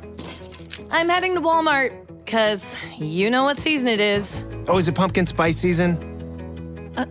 No, it's flu season, and Walmart gives flu shots. Yes, flu season is here, and we've got your back with flu shots where you already shop. Our expert pharmacy team administers each flu shot and can answer your vaccine questions. Stay safe this flu season. Stop by your local Walmart pharmacy and get your flu shot today. Well, let's move over to the B block, the more kind of straight out block here with the guys that are going to be at play. We'll start at the top of the block. One of the two guys that are currently undefeated, Jeff Cobb, the hatchet of the Empire. 14 points, 7-0. Night 12, he put away the Cole Skull Sonata, 14 minutes and 17 seconds. And then on night 14, he defeated the ace, the U.S. champ, Hiroshi Tanahashi, in the main event, 19 minutes and 5 seconds. I mean, what a run, right? Like, what a run. And the matches have been good. Not a lot of featured matches, though, right? I think the Tanahashi match was the first main event. Right. He's kind of been in that kind of mid-card, like third, maybe a semi-main event or two, but mainly like that kind of that middle spot of the card. Yeah, and they're not asking Cobb for too much time, right? I think he's averaging something in the 13, 14-minute range for these matches, which is 13:50 coming into the match with Tanahashi. So I guess a little bit more than that now, but that's about right for Cobb. And I think what the true test is these last 3 matches for Cobb, right? Tanahashi was good. I mean, like, I had a great time watching that match right before we came on the air, actually. Then you got Evil. It's like, what can you pull out of Evil? How do you play the heel, right? Heel dynamic, but Cobb's like the dominant heel, and Evil's like the chicken shit cheating heel.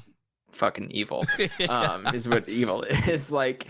So that's an interesting dynamic in its own way too. And Cobb's post-match promo kind of sold into that too.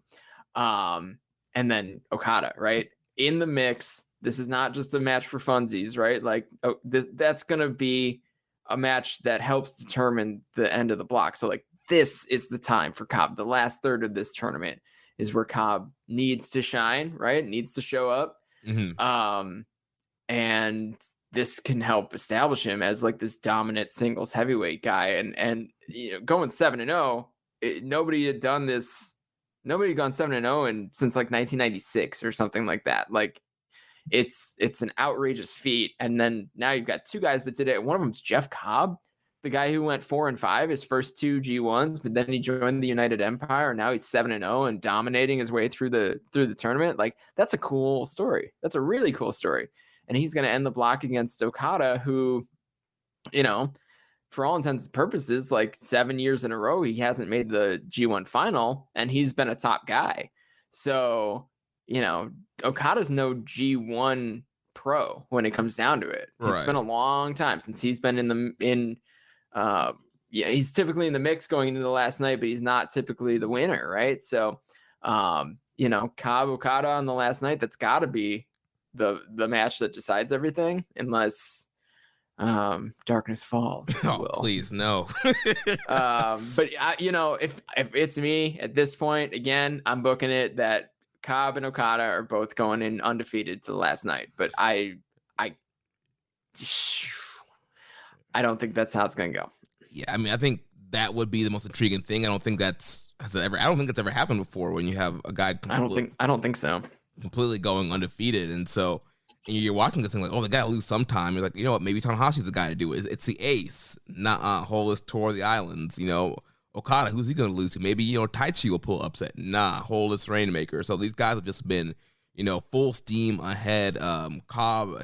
Again, kind of some sort of matches. I thought Sonata match was really good, and he was just tossing poor Sonata around. Sonata did not have a chance in that match at all. And then the Tanahashi match, watched earlier today, I thought it was really good. I went 4 stars flat on it. Thought it was a really good main event. Tanahashi, he busted out the high fly flow to the floor.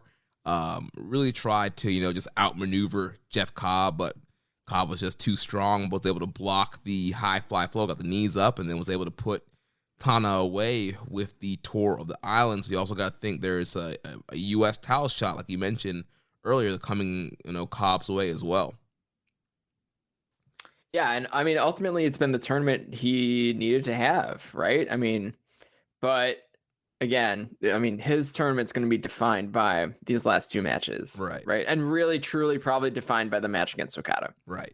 Well, let's talk about Okada. He's also, like I mentioned, 14 points, 7-0, undefeated, just like Jeff Cobb.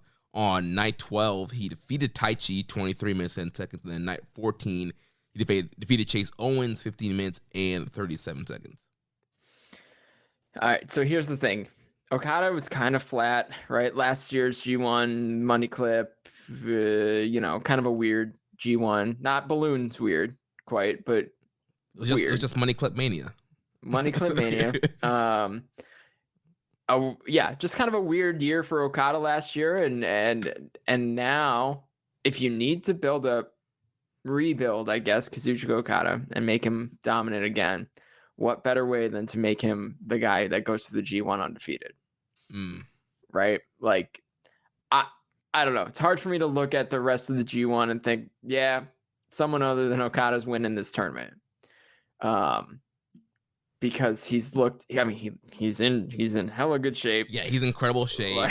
he looks good. He brought the Rainmaker back. He gave that impassioned promo at the end of night 1. We're getting ready to go into the 50th year anniversary. 3 Wrestle Kingdom nights. Like I know Tanahashi is the ace, but in reality, Kazuchika Okada is the current ace of the company.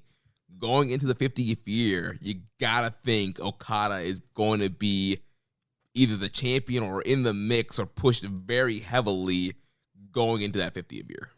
And you can't give Okada much. I mean, you've got Mr. G1 right now, Kota Ibushi, right? Like, you can't give Okada a 4-year run going through the G1s because he's going to be the champion, right? At some point. Yeah. He's going to take that belt into the G1 again. This is the first time he's ever come into the G1 twice in a row, not as the champion, like without that belt.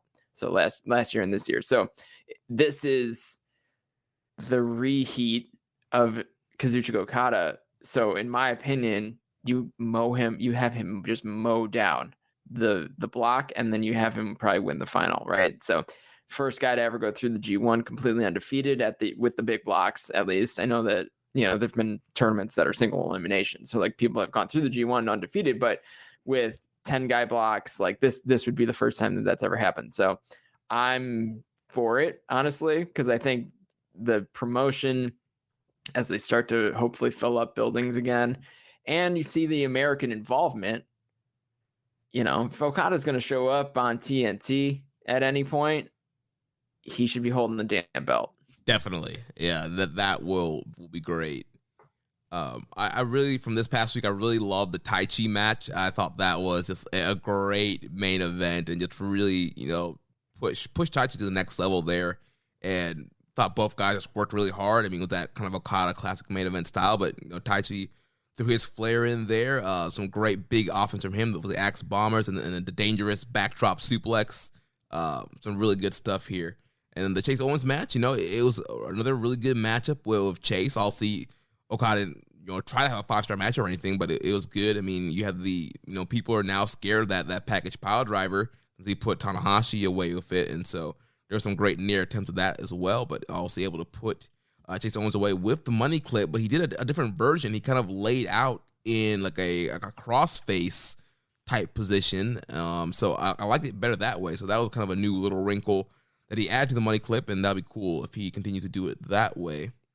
We had a question here from Down Homie 101. Who was more likely to finish the tournament undefeated between Jeff Cobb and the Rainmaker Kazuchika Okada? I think we kind of answered. We feel like it's going to be the Rainmaker. Yeah, sorry, Dom Homie. I jumped on your question early there.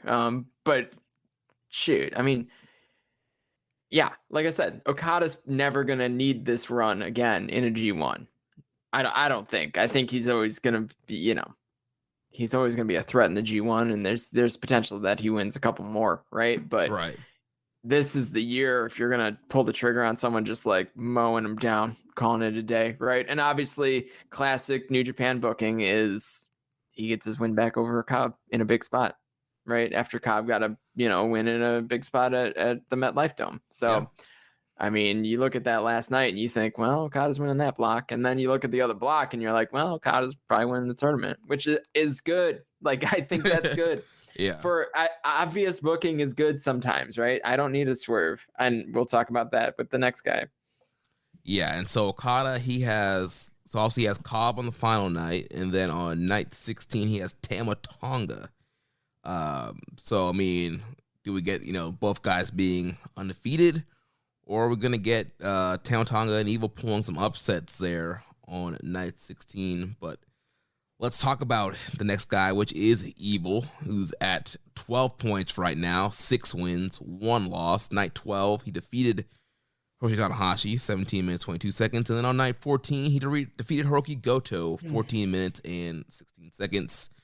And, it's just been another week full of Evil. Garrote wires, low blows, ref bumps, you name it, it happened. It's just it's frustrating.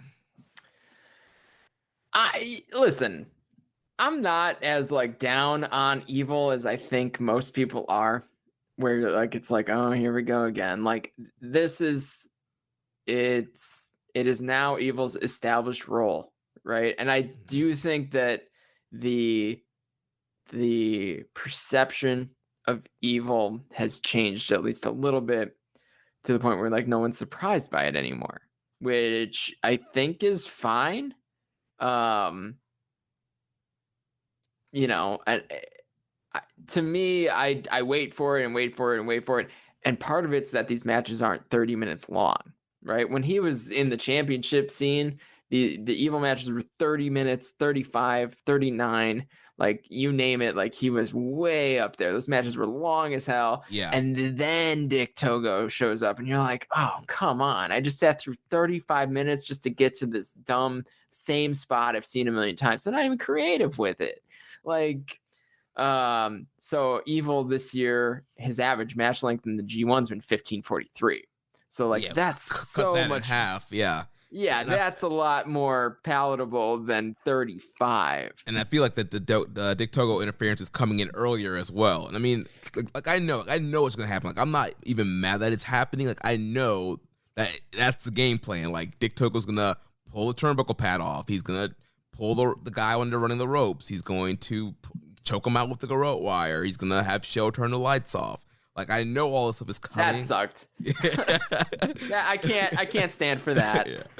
I know all this is coming or could potentially happen, but at some point I'm all right, just how far is it gonna go now?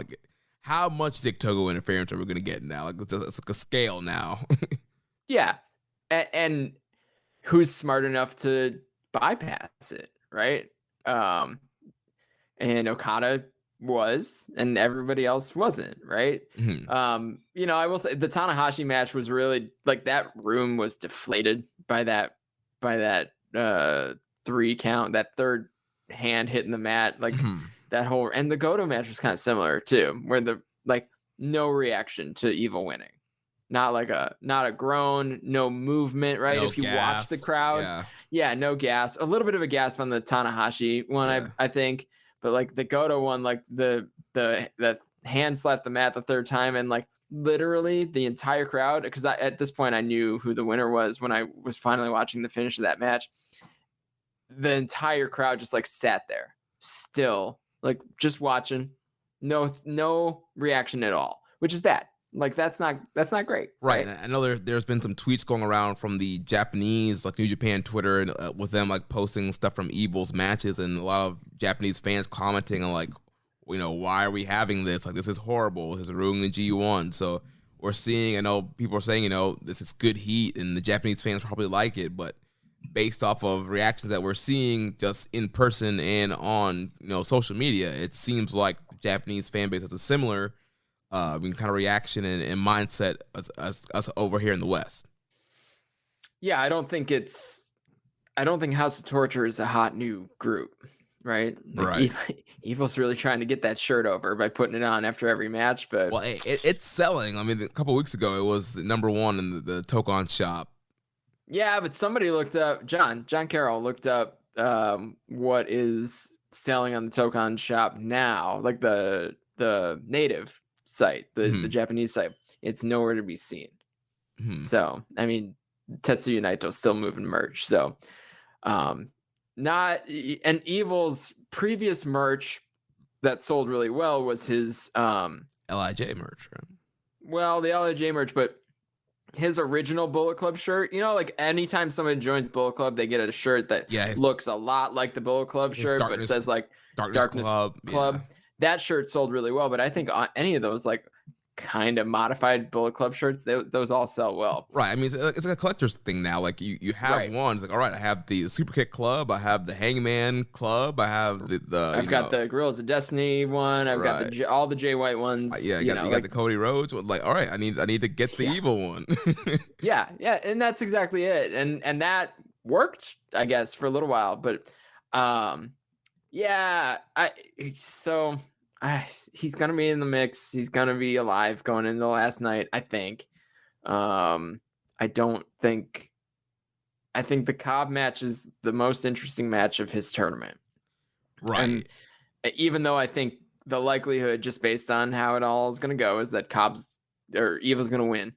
But how? Like, I think Cobb is protected enough, especially coming into the match, that they have to do something a little different, a little special. So curious how they get to that point, but still have Cobb look strong going into a final that he's probably going to be, in all likelihood, that's still a winner takes the block match somehow.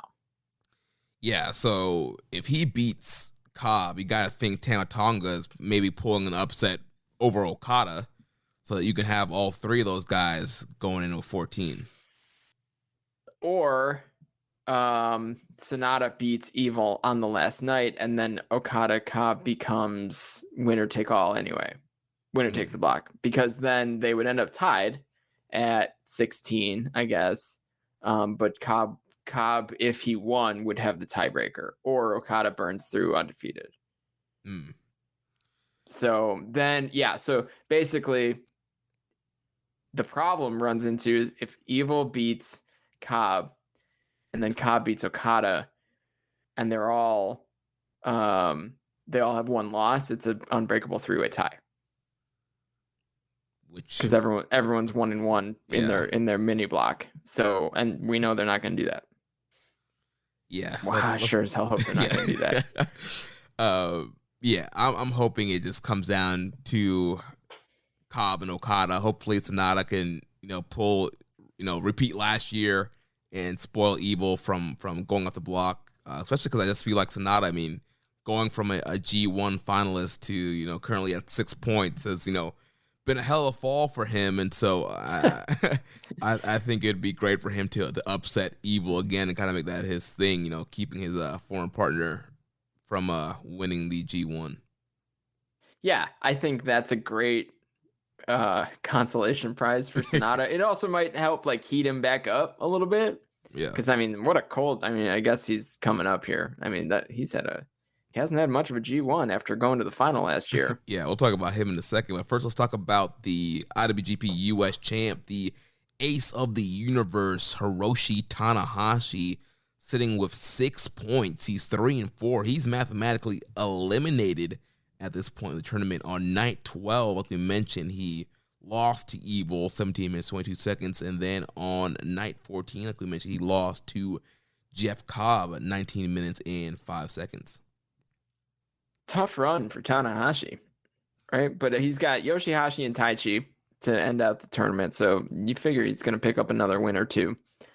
Yeah, I think will at least beat Yoshihashi. I mean, Tai Chi's having a rough go too. I feel like Tai Chi needs a bone also, so maybe you get him to 8, you get Tai Chi to like at least 6. Yeah, I mean, but this is kind of what happens when you book the top of the block heavy, right? Like you say, like these are the guys that are going, and everyone else is kind of expendable, and that includes Tanahashi, unfortunately. Tanahashi, it's his 20th G1 in a row. I mean, he's had a good run. He's the U.S. champ, so I haven't seen anyone like actually like. Maybe I'm not paying close enough attention, but I haven't seen anyone like point at the belt or be like, "That's for me. I want that." Right? Chase did after he beat him. Chase did, yeah. So I mean, that would be the only thing that would have been established for Tanahashi. But there's enough out there for Tanahashi to do with the U.S. belt too. So like maybe they didn't really need to use the G1 to set up a bunch of different stuff for that title, but. I think his output's been fine in a sense of like match quality, and like the Sonata match was good. The Okada match was really good. The Goto match was fine. Cobb, I like the Cobb match a lot. Yeah, I thought the Cobb match was really good. Yeah. So, now he's going to coast through to the end. A shame to see him fall from grace, but he's one of those guys that like, if next year he shows up and scores 16 points and wins the block, like no one's gonna think anything of it. So like you can do whatever you want with Tanahashi. He is bulletproof. So this year the story is more about the cream of the crop, the top third of this block. And with 2 more matches, I mean, he could still, if he wins both, he could get 10 points, which is still very respectable. And 10 is super honorable. Yeah. And when you look back, next year we're looking back, we're like, oh yeah, Tanahashi did well. He got 10 points. It doesn't. Right. You're not gonna remember. He was probably in the mix. Yeah. Right. Like you never remember like who was eliminated and when. Like. Right. I guess that's my job, but I mean, 10 points is better than he did last year. I think he ended with 8. Yeah. So which is probably more likely. I think he'll definitely beat Yoshihashi and then maybe lose to Tai Chi. But I just don't think there's any reason for Tai Chi to win that. Like, I don't know. Tai Chi's kind of broken. yeah. He got the injured ribs. Perfect target for the high fly flow. So yeah, maybe. Oof. Yeah, maybe Tai Chi's out of there. Little aces high and just take him down. Yeah. Boom, done. 6 minutes. So let's talk about the Cole Skull Sonata, who's also at 6 points, 3 wins, 4 losses, eliminated last year's G1 finalist with Kota Ibushi, already out of the tournament. Night 12, losing to Jeff Cobb 14-17, and then on night 14, he picked up a win over Yoshihashi, 17 minutes, 32 seconds. So Sonata's got, what's left here for Sonata? Goto and then Evil, right? So I think Sonata's big spot is against Evil. That's gonna be the establishing spot for him that either heats him back up or he is a total failure to the whole fan base of New Japan Pro Wrestling. Yeah. And I think he's also in a very similar spot to Tanahashi, where he could win his last 2, end up with 10, and you look back like, oh yeah, Sonata was, he had 10 points. He did all right. Yeah, or he could lose to Goto and end with 8, which is like pretty close to what he typically does. Right? Like last year is probably the anomaly for Sonata. Going to the final, he's a good wrestler, but I just don't know that he's a main event wrestler.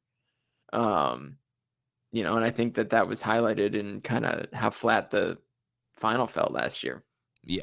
I think for Sonata, sometimes the stars just have to align correctly. It has to be the right night, the right building, the right city, the right opponent for him to really stand out and have a great matchup. I know a lot of people praise like the Okada series from 2019. I was gonna say it needs to be Okada. Yeah, and that's it, right? Like, what other great series does Sonata have? Sabre. Yeah, Sabre. The Sabre matches are really good, but again, even though Sabre matches don't really reach like match of the year contender kind of thing. I love the Okada match this year, probably more than any of his other Okada matches. Tanahashi he usually has great matches with, but again, they're usually not. They're not fighting for the notebook or fighting for match of the year level. Yeah, I mean, so basically, you put him in there with some of the best wrestlers in the world, and he can have and he's going to have a really good match. Yeah, but that's the thing. Like he's got to bring other guys up, and I don't see that.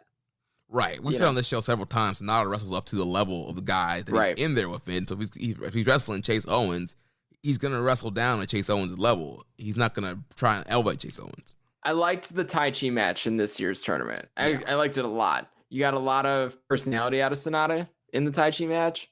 I was hopeful that was where the Sonata tournament was headed, but, maybe Tai Chi's the personality. He's the guy that brings the personality out. Yeah. So we need him in a 3-way with Tai Chi and Okada. Or, I mean, I don't know. There's no one for him to tag. Well, the tag stuff with Naito and Tai Chi and ZSJ was good. Yeah, I thought. Which I'm very curious what's going to happen now, because I was assuming that we were probably going to get Sonata and Naito as a team in the tag league this year, since Shingo's the world champ and can't team with Sonata. And also Hiromu's and Super Juniors. I don't think they're going to do Bushi Sonata. So tag league's going to be a mess. Yeah. Like, that's where we're at. Like, if you look at the schedule, you're going to have 12 teams probably.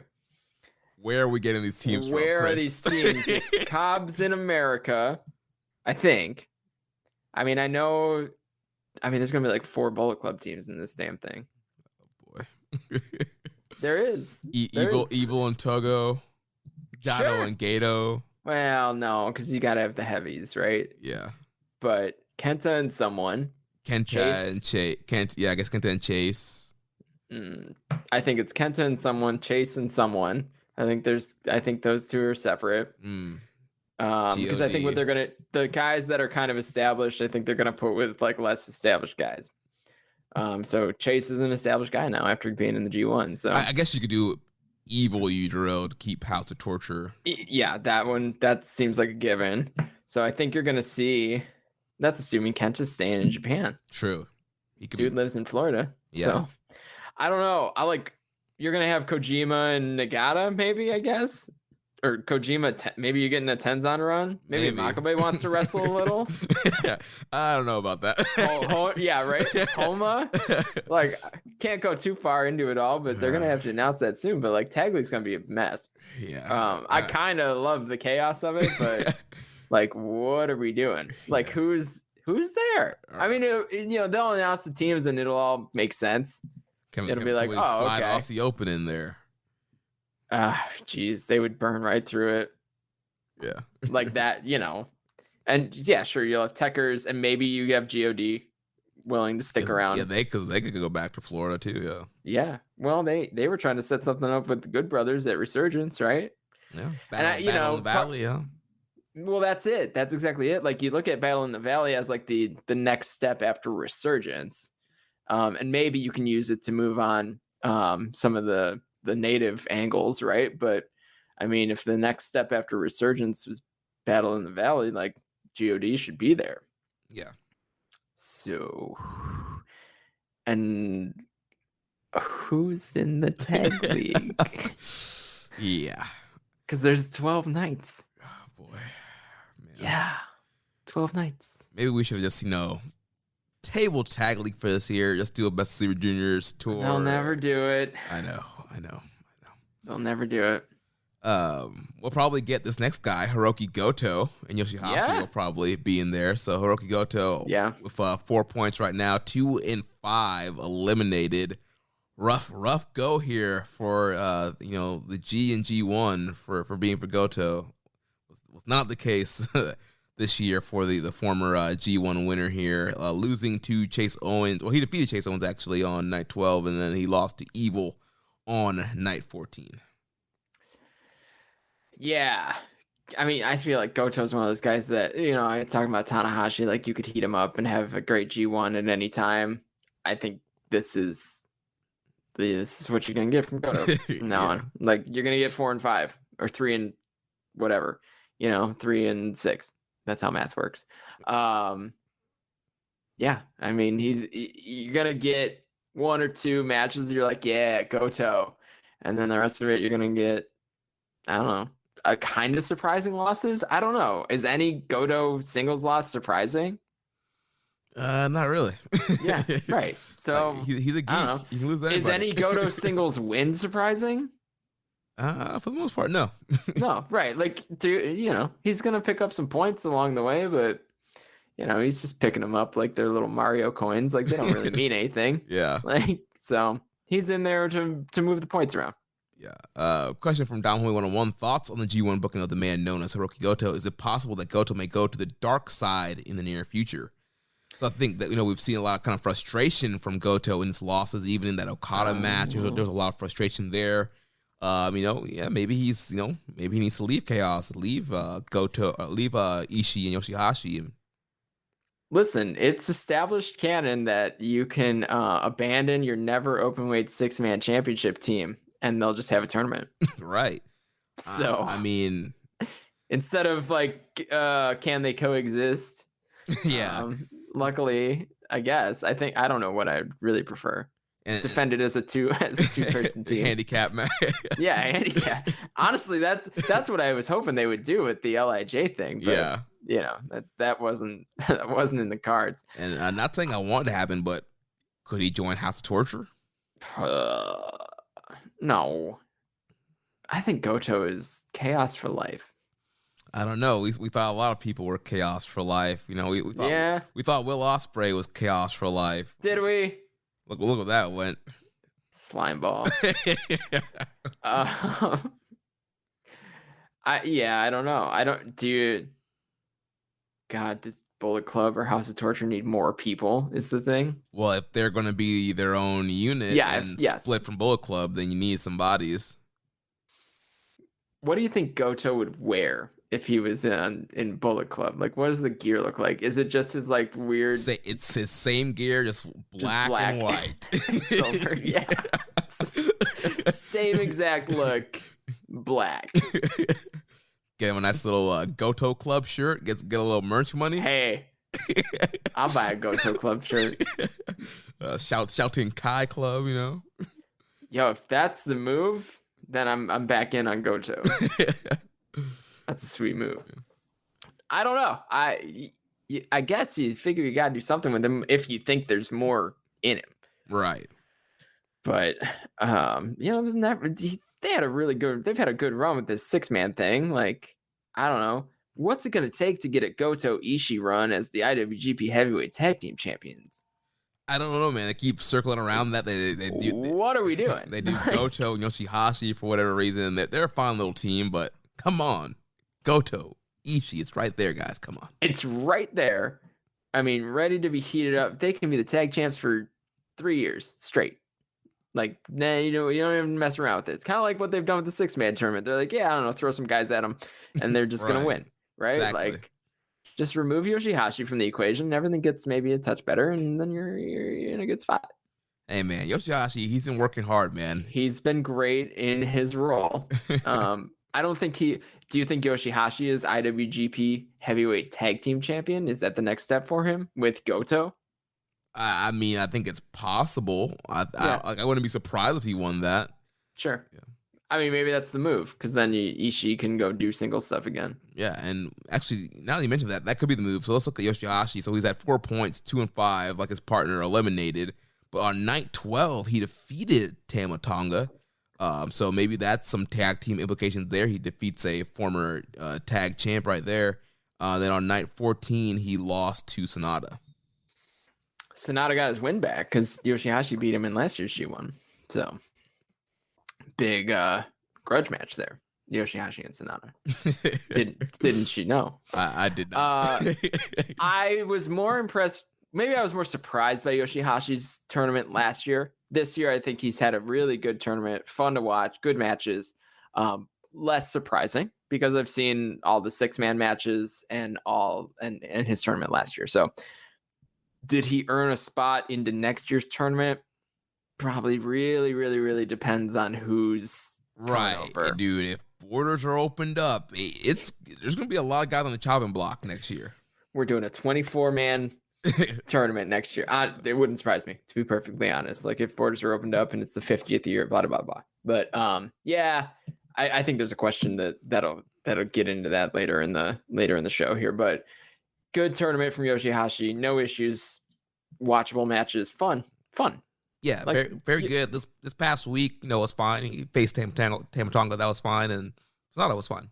Yeah, serviceable G1 matches in the current climate. Yeah.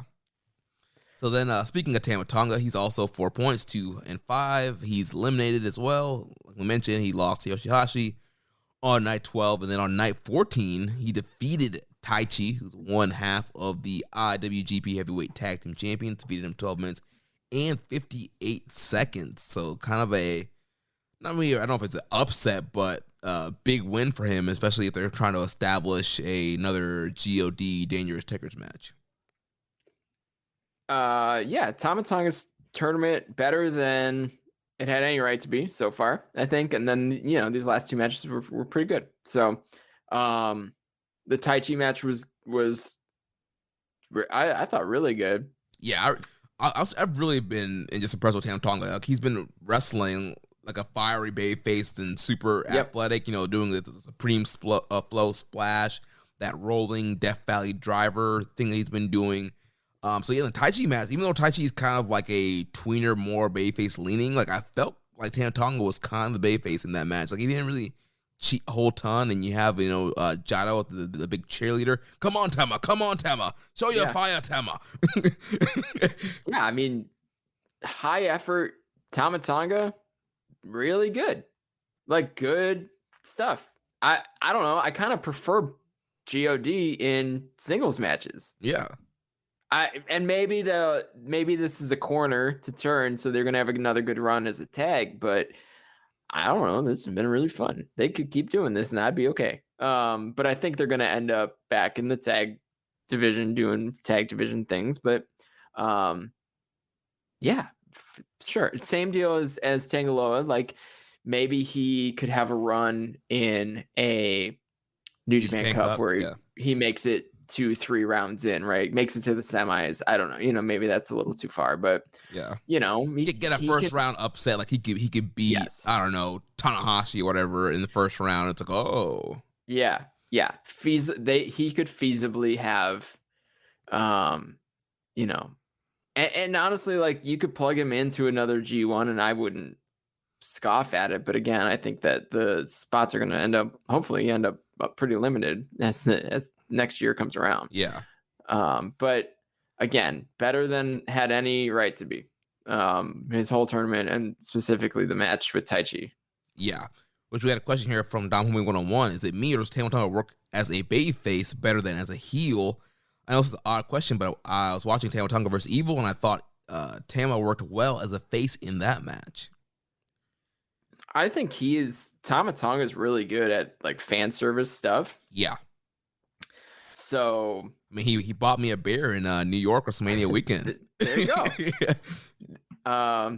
There it is. That's it. That's exactly but I mean he is, and he I think it would be good to leverage that, right? As Bullet Club hopefully kind of separates, right? I guess House of Torture is going to live in like cheating, terrible heel land, and like I guess Bullet Club Classic, Bullet Club OG, whatever you want to call it. They're gonna be like the cool heel, kind of like how it was with like the Elite was there, kind of thing. Exactly, and I think that's the group with, I guess Jay White, right? Jay White, Tama Tonga, Tangaloa. I think you get ELP, Taiji. ELP sticks with that. You got Chris Bay, Hikuleo. Yeah, like that's a cool group. Yeah. Put those guys all together. That's a really cool group. Maybe somebody defects and goes with House of Torture. It, could be any of them. Probably. I mean, Ishimori maybe. Maybe Kenta. Maybe Kenta. Yeah, Kenta's kind of in between the two. Then, for the love of God, though, pull the trigger on the Bullet Club Civil War. Like, let's go. Like, I think you got to get the guys all in the country. Yeah. But like, Jesus, just do it. Let's go. Like that's the weird, like they're all talking about it and you can tell that there's not a lot of direction about what to talk about. I'm sure they don't even know what they're going to do. Yeah. Like they probably don't. And that's kind of the fun of New Japan, is that like every now and then, like they kind of just go into business for themselves and try to figure out what should happen. But that seems like a fun feud to me, to almost establish Bullet Club as I don't want to call them baby faces, but like against House of Torture, everyone's going to be a baby face. Even we were just talking about Jeff Cobb, right? Cobb's a baby face against Evil because everyone's going to want him to win. Right. So yeah, so Tama, he's done, but he could be spoiler. He could beat Okada on night 16 and really throw things for a loop. That would be a loop. But let's look at Tai Chi, who's also at 4 points, 2-5. Night 12, he lost to Okada. Night 14, losing to Tama Tonga. Tai Chi, from a kayfabe perspective, not having a very good tournament, but from a in-ring perspective, I thought he's been awesome. He's had a ton of great performances. I loved the Okada match this past week. I think I went 4.25 on that, somewhere in that range. But just a really good matchup there for Tai Chi to wrestle Okada. They've kind of had a rivalry. I think it was like 2018 or 2019 that they had a few matches against each other, and they had a little rivalry there. And so it was good for Tai Chi to kind of get back in the spot like that. And yeah, every match he's been having, it's been worked very hard hitting. He just hasn't been able to, pull off the win.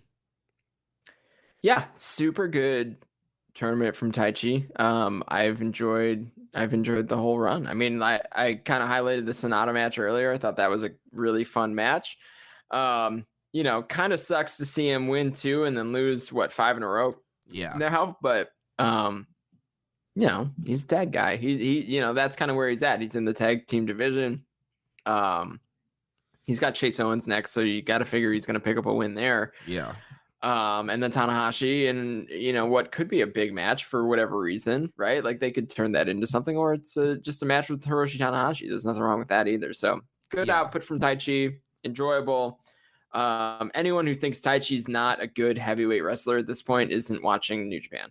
Right. Like he's been good. He's been really good. If you think Tai Chi stinks, that's a clear sign to me that you're not watching the product, because the last couple of years now he has been killing it.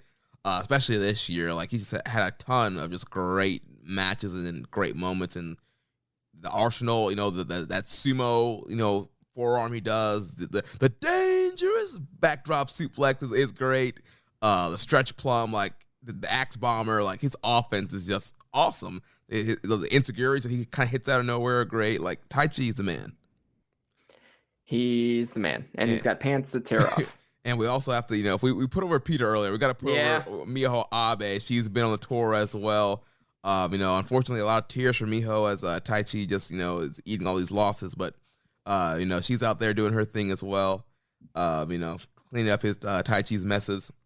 And, also, another kind of out for Tai Chi, he has the injured ribs now. I think early in the tournament he hurt his back as well. So, dealing with some injuries as well, kind of another reason why he's been losing, so they kind of protect him a little bit with those injuries, but yeah. And still the voice of our generation. Yeah. And so the bottom of the B block, we have the crown jewel, Chase Owens, 2 points, 1-6. He's out of there. Night 12, he lost to Goto. Night 14, he lost to Okada. Chase, he's been working hard, having a good little tournament. Got the the big upset, the upset of the tournament, beating Tanahashi. He looks like he has a U.S. title shot in line for him, maybe at Power Struggle. So hey, it was worth it for him. Yeah, and anyone who's paid attention probably isn't all that surprised that his tournament has been good. And honestly, at the booking, right? He's not going to win a bunch of matches, but he's going to show up and give it everything he's got. And, when Chase was announced for the tournament, there were a lot of people that were like, what, like how, like Chase is a good in-ring wrestler. And like, he's experienced, and he finally has a shot at doing some cool single stuff right here with the G1. And no surprise that he gave it his all and is giving it his all, and that has been rewarded with like some cool moments, right? So like the company likes him. He's a good wrestler. And he comes through. He's coming through in this pandemic time. You have a lot of other guys who took their ball and went home, and Chase has stuck around for the throughout the whole pandemic. And Chase really took a lot of pride in the fact that he gets to be in a G1. Like I know that based on some conversations I've had. Like Chase is really excited to be in the G1. So and really excited that he beat Tanahashi, and very curious if he beat Tanahashi the fastest, and he did not. I had to break the bad news to Chase that 7th fastest to ever beat Tanahashi in the G1, so he couldn't scream that to Kevin Kelly on his way out. But so Owens is a mark for the stats. Owens is 100% a mark for the stats, and good on him. He cares about the perception of it all, right? I think that's cool. Obviously, I think that's cool.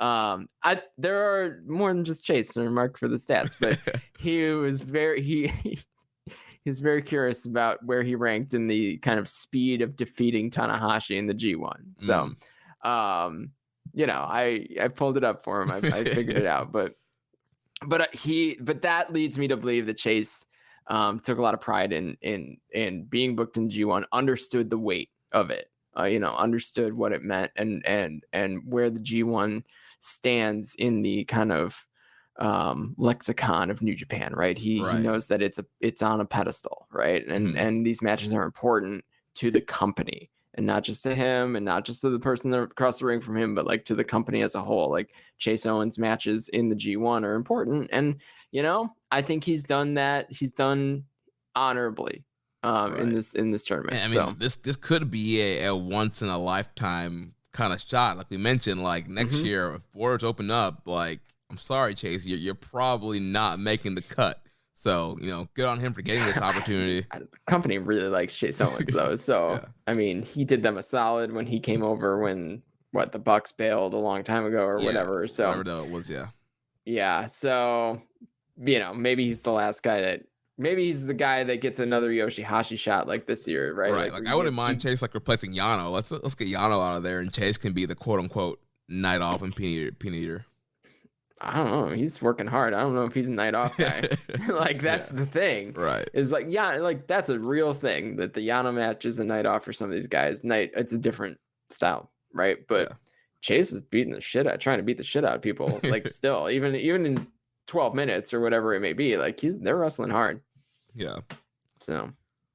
Well, we have 3 nights coming up by the next time we record. So as you listen to the show right now, for night 15 on Wednesday, we're back to the A block. Show opens up with Hiromu Takahashi versus Kohei Fujita. Then another non-tournament match with Kota Ibushi facing off my man, Satoshi Kojima. Then we're in tournament action. We got Tomohiro Ishii versus Yujiro Takahashi, Kenta versus Tanga Loa, Toro Yano versus Zack Sabre Jr., and then the main event, Shingo Takagi versus the Great Okan. Then on night 16, Thursday, October 14th, 5:30 a.m. Eastern Start Time, we have Hiromu Takahashi and Bushi taking on Oiwa and Fujita. Then tournament action, we got Tai Chi versus Chase Owens, Hiroki Goto versus Sanada, Hiroshi Tanahashi versus Yoshihashi, Jeff Cobb versus Evil, and then the main event of Kazuchika Okada versus Tama Tonga. And we had a question from EMJ Does PR. Which matchup has more fighting spirit, Tanahashi versus Yoshihashi or Wilder versus Fury? Wilder versus Fury had some serious fighting spirit. Yeah. A lot of one count kickouts. And, no selling. A lot of no selling. Yo, that was a great fight. That was a really good fight. Yeah. Nobody expected that. That was your classic shocker of the weekend, honestly. So I can't imagine Tanahashi Yoshihashi having more fighting spirit than that, to be perfectly honest. And I hate to not put over the product that I kind of work for, but damn, that was a good fight. And then night 17, which will be the last A block night, the A block final night, Monday, October 18th, 5:30 a.m. Eastern start time. We got Satoshi Kojima against the Great Okan, so kind of reopening that little rivalry there. Then A-block action, Zack Sabre Jr. versus Tangaloa, Shingo Takagi versus Yujiro Takahashi. Semi-main event of Tomohiro Ishii versus Toro Yano, and then Kota Ibushi versus Kenta for the big main event. And it's probably going to be, obviously the decider who's going to win the A-block. Then we'll record on Tuesday, and we'll preview on Tuesday the final B-block night, and then the overall final night. So, let's go. What a run. Home stretch, man. Home stretch. It's gone fast and furious. It seemed like day one was just a few days ago, but we're already here now, almost to the finals. Yes, we will make it to October 21st. I will close Excel for the first time in a month, and I will reopen it 2 days later to preview the World Tag League. Probably not 2 days, but this last 5 nights left total, if you include the final. Is that right? Yeah. These are gonna be good shows. We got some good stuff coming. It's gonna be cool. Yeah, it's gonna be great. Yeah, love the last third of a G1.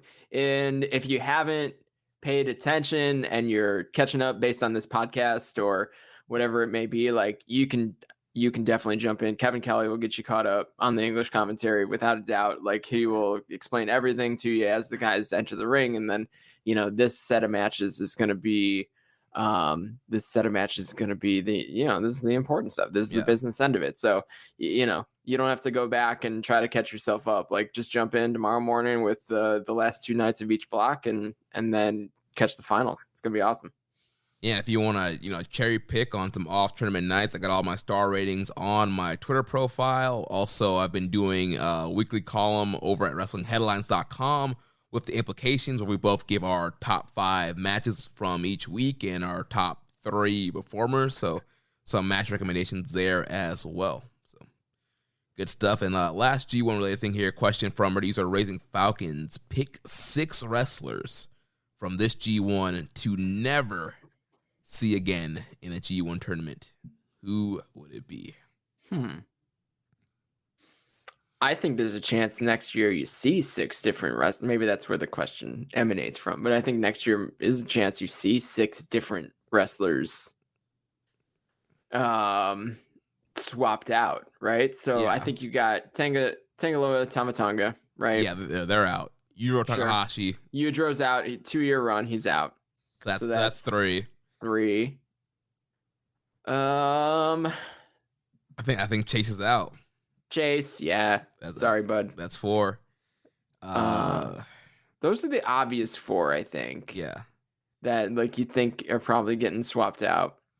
I think you got to go Yoshihashi. Yoshihashi, right? I mean, he was out in 2019. The kind of unexciting run this year. I mean, I hate to trash Yoshihashi, the beloved. He worked really hard, but if you're gonna bring in Bryan Danielson, if you're gonna bring in Dirty Daddy Chris Dickinson, Tom Lawler, and you're gonna get Ospreay and Jay White, and I'm sorry, but Suzuki. there's gonna be people that we don't say out loud here that are gonna get bounced. I mean, my hot take is I think you bounce Goto. I was thinking too as well. I mean, after this. He's 2-5 right now. I mean, he can possibly get to 8. I think you could bounce him. But that's when it gets dirty, right? Also, I think you could bounce Toro Yano. Sorry, yeah, sure. You could bounce Yano. The only other person that maybe you bounce, and it's mostly because of, I guess, age, and maybe that's even a stretch, is Kenta. It's just an older guy. He doesn't have a ton of history, et cetera, et cetera.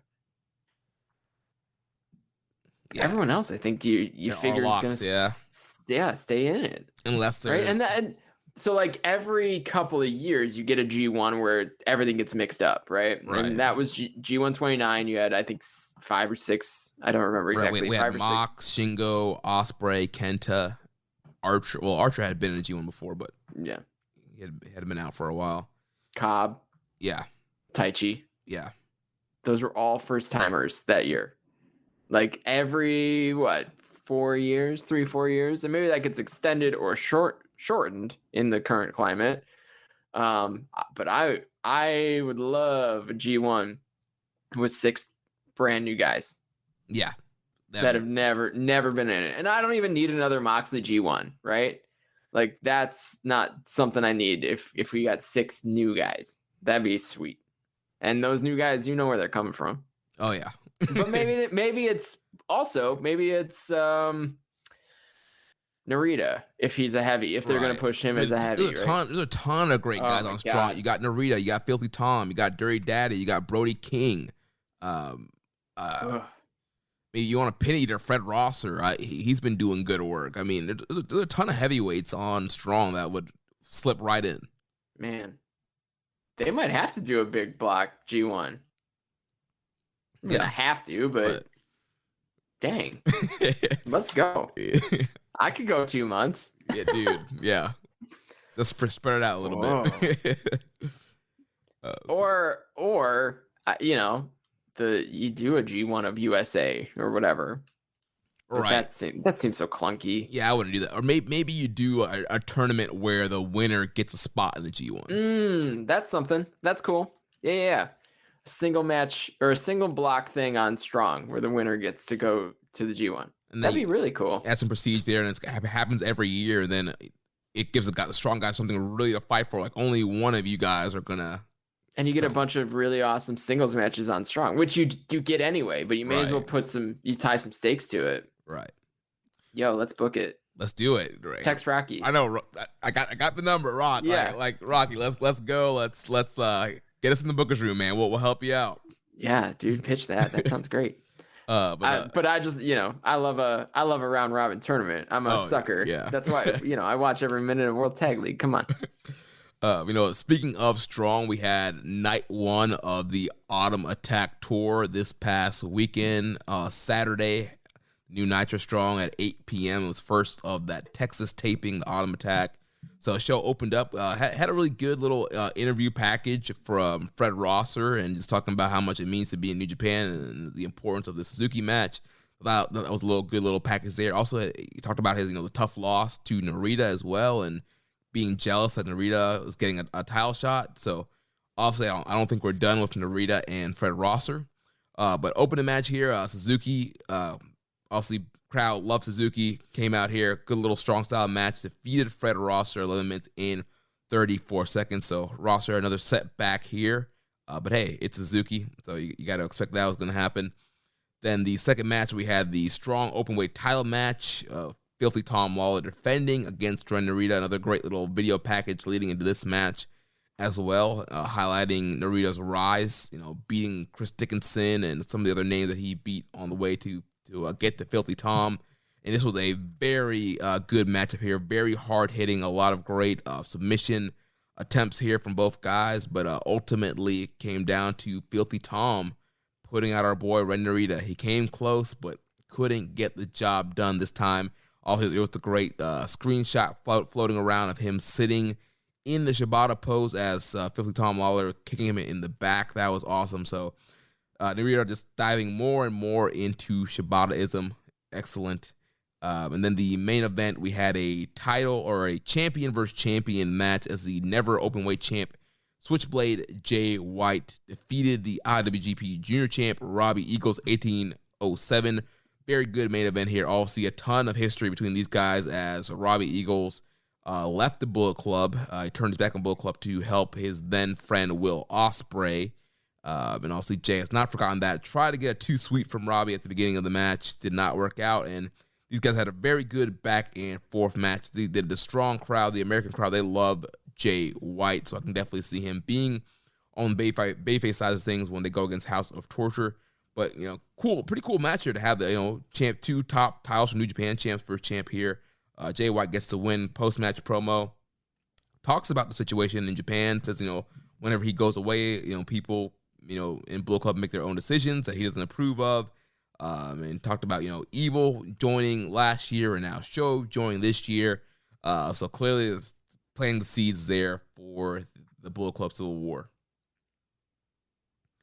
I know you didn't get a chance to check out Strong, but anything surprise you here from these results or kind of the direction they're going?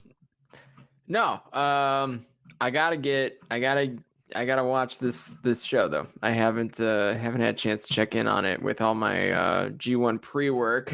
You know, I don't get to just watch the G1, y'all. I gotta like work the G1. You know, I'm trying to give 36 hours on my previews, so it's not like 3 hours beforehand like a couple of them went through last year. But yeah, I gotta, you know, I'll probably flip this on tomorrow afternoon while I'm hanging around the house, potentially working through some what would it be, A block scenarios. Yeah. So yeah, this would be a good, you know, Strong's a great show. I had a great time at the California taping. Philadelphia tapings, you're all over the camera on that one, man. I know. It's like every other camera shot. Oh, there's Chris. Yeah, right. Yeah. It's like all the B-roll is just me. Yeah. It's like they knew. It's like it's a running gag now. Yeah. It's like, oh, sling blade. Oh, there's Chris. Yep. And my beautiful wife, you know, so that's probably why the camera found us, right? She's the best. Got a couple of her kind of obnoxious laughs on there, but which I had to show her, which is really, really funny because you know that's what you do when you're in love. Yeah, but no surprise that this is a show that got good reviews, right? I mean, like 3 strong singles matches. Like, what's wrong with that? Sounds great to me. Then we and these Philly shows, I think you're about to talk about the Philly shows. They just added a couple of matches, which I have pulled up that I can tag in there if you haven't. Yeah, perfect. They always do that. Like right at the end of the recording, they'll post some stuff. Yep. But first, night 2 of Autumn Attack is happening this Saturday, October 16th. And we have Chris Dickinson versus Alex Coughlin, Ryusuke Taguchi and Rocky Romero versus the West Coast Wrecking Crew of Jarrell Nelson and Royce Isaacs. Got a big 8-man tag here with Juice Robinson, Leo Rush, Clark Connors, and TJP taking on the Bullet Club of Taiji Ishimori, El Phantasmo Hikuleo, and Chris Bay. And then big main event, Will Ospreay versus the Alpha Wolf, Carl Fredericks. I think this might be for Will Ospreay's quote-unquote real IWGP World Heavyweight Championship. Not quite sure. I know they kind of tease that. I guess we'll find out when the show happens. And then, let's talk about the showdown happening in Philadelphia. Also, they'll be taping this weekend, Saturday, October 16th and Sunday, October 17th. So I know on what I have here, night 1, we have Minoru Suzuki versus Dirty Daddy Chris Dickinson, Juice Robinson versus El Phantasmo, Switchblade Jay White versus Fred Yehi, Will Ospreay and TJP versus Ren Narita and Clark Connors, and then Arya Davari versus Alex Zane. And then added to Saturday just now, Rocky Romero and Fred Rosser versus Tom Lawler and Danny Limelight. Team Filthy versus Alex Coughlin, Yuya Uemura, and David Finlay. Stray Dog Army versus King Fredericks and DKC. And Kevin Knight versus Hikuleo. Man, packing the cards with matches. Wow, that's a lot of matches on that card. What is that, like 9? Yeah, something like that. That's about right. Yeah, that's what they do for these strong matches. Then on night 2, we have Leo Rush teaming up with Arya Davari to take on ELP and Chris Bay. Then we got Switchblade, Jay White, and Hikuleo versus Fred Yehi and Wheeler Utah. Then we got a big, I think this is a 10-man tag here. We got Fred Rosser, Carl Fredericks, Rocky Romero, Ren Narita, and the DKC versus all of Team Filthy, Philly Tom, JR Kratos, Royce Isaacs, Jarrell Nelson, and Danny Limelight. Then we got Jonathan Gresham making his strong debut, taking on Alex Coughlin, part of the Alex Coughlin Challenge Series. Then we have Will Ospreay versus Alex Zane. And then the big main event, the Street Fight rematch from AEW Rampage Grand Slam. Jon Moxley and Eddie Kingston versus Minoru Suzuki and Lance Archer. And what they just added is Clark Connors versus TJP. So, I mean, those guys have been going at it in one way or another for a long time. Yeah. Finn Juice versus Yuya Uemura and Kevin Knight. That's probably one to watch because Uemura's that's not a sure thing. Yeah. Because Uemura is the man. We know that. I would love to see him pin Finlay. yo, that's gotta happen, right? Yes. Like I'll celebrate like I did in LA. And then this is Daniel Garcia joins Violence Unlimited against the Stray Dog Army. That's cool. No, that's a nice little match there. Yeah, so Dickinson, Brody King, and Garcia against Stray Dog Army. That's a great match. Yeah. Yeah. So lots of great stuff here. I believe tickets are still on sale for the Philly show. So if you're in that Northeast area, I definitely think one, or if you can do it, swing it both nights would be worth checking out. A lot of great matches here. I mean, I think night 2 is probably obviously the stronger night with the Moxley, Kingston, Suzuki Gun main event. Also, you got Ospreay and Alex Zane. I mean, that's like a high fire dream match right there. That should be awesome. Gresham, one of the best technical wrestlers in the world right now, is on the card as well. So a lot of great stuff here for Strong, bringing a lot of cool names, and excited to see it all happen on NJPW World. Then we just got best weekly wrestling show on available. Yes. Quick, easy to watch, and it's all wrestling. Like, I mean, you get a little bit of promo stuff, but it's not it's not whatever they do elsewhere. on either other show, really. Right, that's major. I mean, like this stuff, everything happens in the ring. It's just a bunch of matches that are really good, and they all mean a little bit, at least. They all add up to something. The sum of all their parts. So it's a great show. They really do a great job with it. Then a few quick other news items here. So Will Ospreay will be debuting for MLW this fall for their TV taping. So very interesting that we've seen guys like Rocky Romero and also Filthy Tom working MLW, but now the big guns, Ospreay, heading over to MLW. MLW is another really good product that's mostly in the ring. Yeah. If you like Strong, like MLW is probably like the cousin of Strong when it comes to like presentation of pro wrestling. Yeah. So, easy to watch, easy to get into, easy to jump in at any point. Not a lot of like contrived, wacky stuff. So it kind of makes sense that would be another good partner for New Japan in the US. Honestly, they're obviously partnering with pretty much everyone, and MLW is obviously an open, they're an open spot. So curious to see what Will Ospreay's role looks like there, though, because Court Bauer, he's super protective of like his own guys that are in MLW. Like the booking is, they book their winners at like winners, right? And like they never lose until it matters. So curious to see like who he works with. A cool like dream match maybe that he could do. Because Will's not losing anything until he's not losing anything in the States, I don't think. Right. I mean, he's the undisputed British champ. He's the quote unquote uncrowned IWGP world champ. Like, and they made a belt for him. Yeah. So he's not losing anytime soon. Yeah. So, and that's the run. Like, he's gonna have a cool run where he does some cool stuff in the US. I don't know. Will might have ruined Jay White's run in the US by showing up, right? Yeah.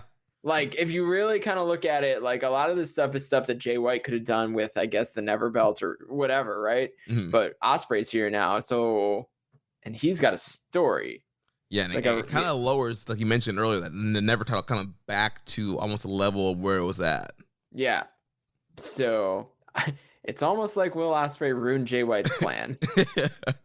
So, and that's kayfabe or not, I don't know. We'll see. Maybe they'll use it. The next news item comes from this past week's Wrestling Observer newsletter. Dave says the company is very close to getting a U.S. television deal, but it's not anything that he would call major.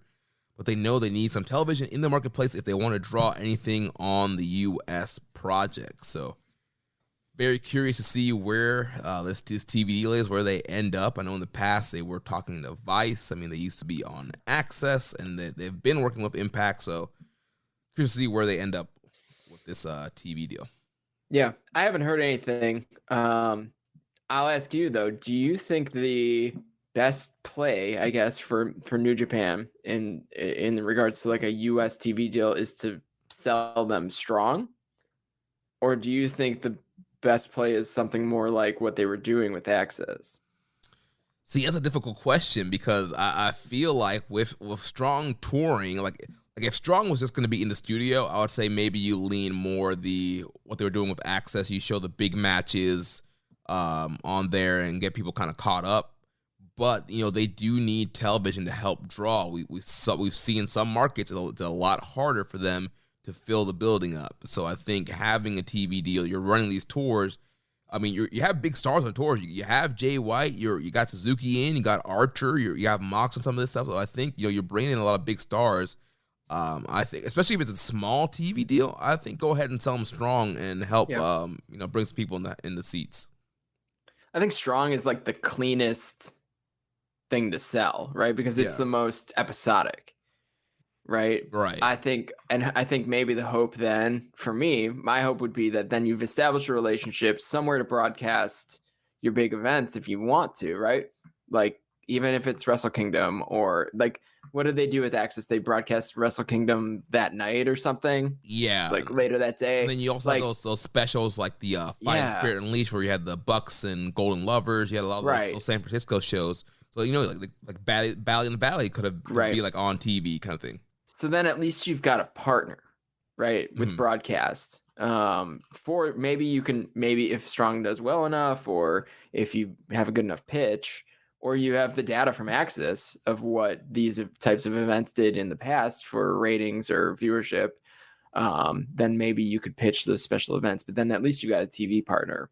So yeah, but I think you're right. I think Strong and the U.S. product is the most consumable in that way, right? Especially if you want like the diehard New Japan fans to support it. It's like we've already seen all the big matches live. Yeah, it's cool to rewatch it, but it's not a priority.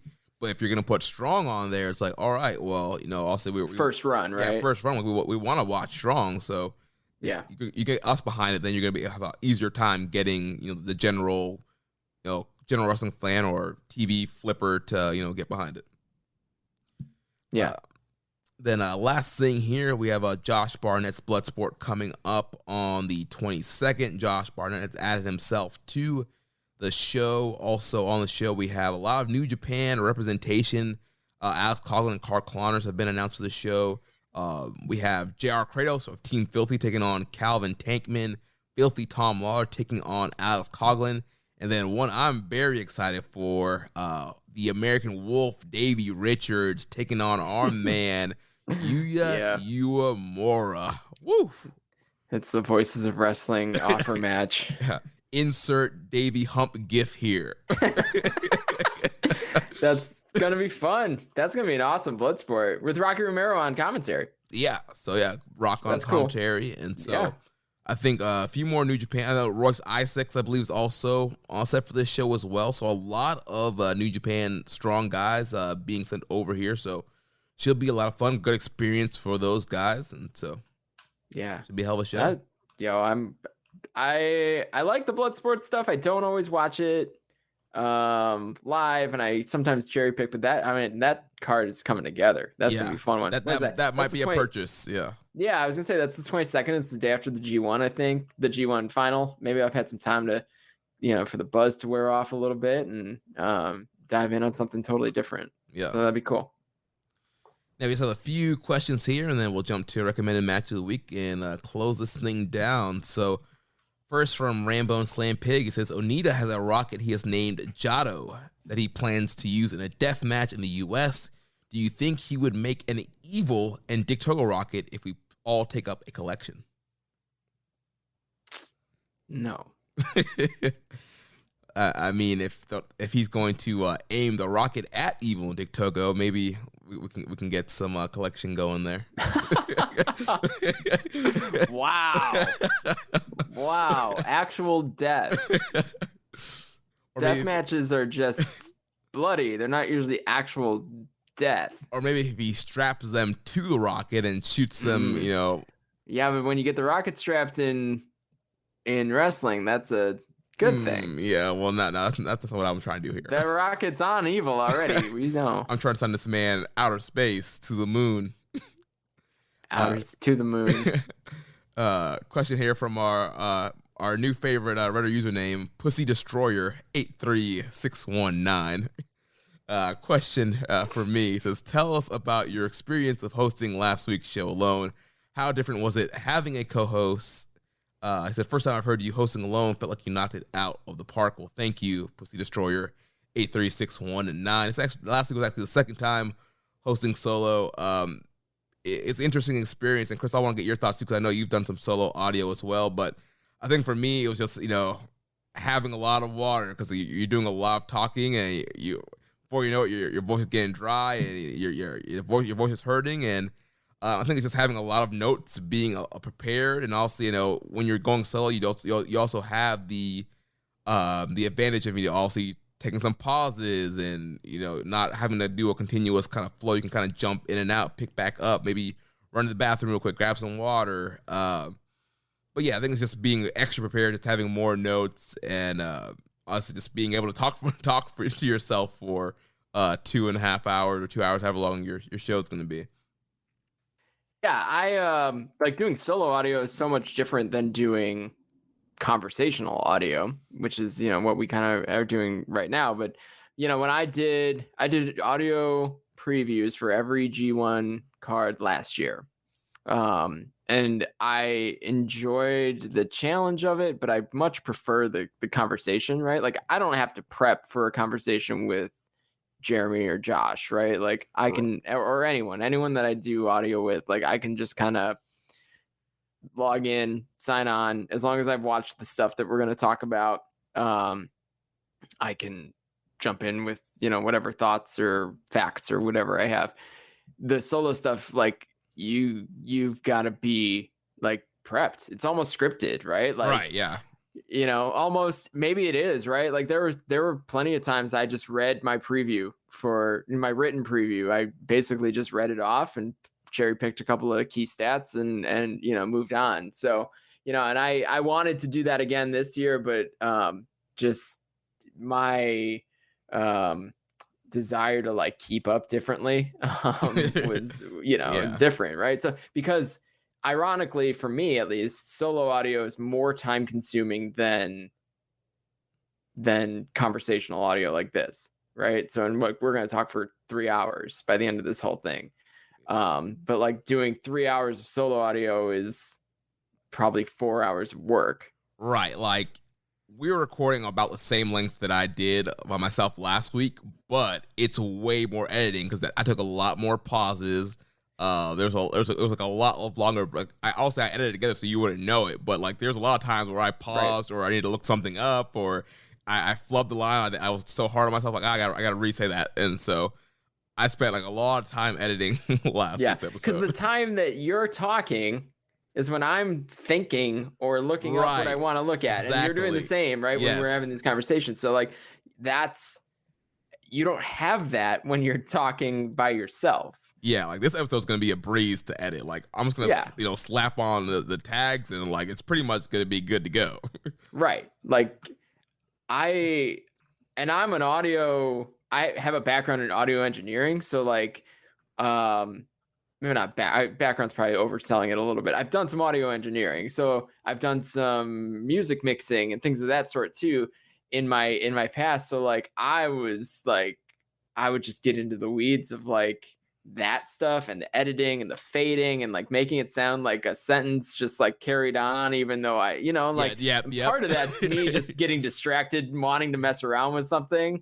But part of it was that like I depended on the editing as opposed to just like hitting a good take. Right. Yeah. Or like redoing a good take. Dude, but like when you're talking, it's not really like a take. It's not like singing, right? If I was singing, like you got to hit a good take, or you can comp together some things because you're doing the same thing over and over again. I may not use the same word, or my mouth might be in a different place from the microphone. And like, I don't know, I got way into the weeds on it. So I'm not Joe Lanza just like sitting around, like probably like leaning against a desk with a microphone, like dropping takes. Like that dude does solo audio better than, or like, I guess more naturally than pretty much anybody. Like he talks and it's great. Like, and I know I've talked to like Brandon Thurston about this too. Like he does a ton of solo audio for WrestleNomics, and like same deal, like a lot of audio editing, a lot of, tying it all together. And like that time that Jeremy has right now to think about what he wants to say next and how to say it in a way that's,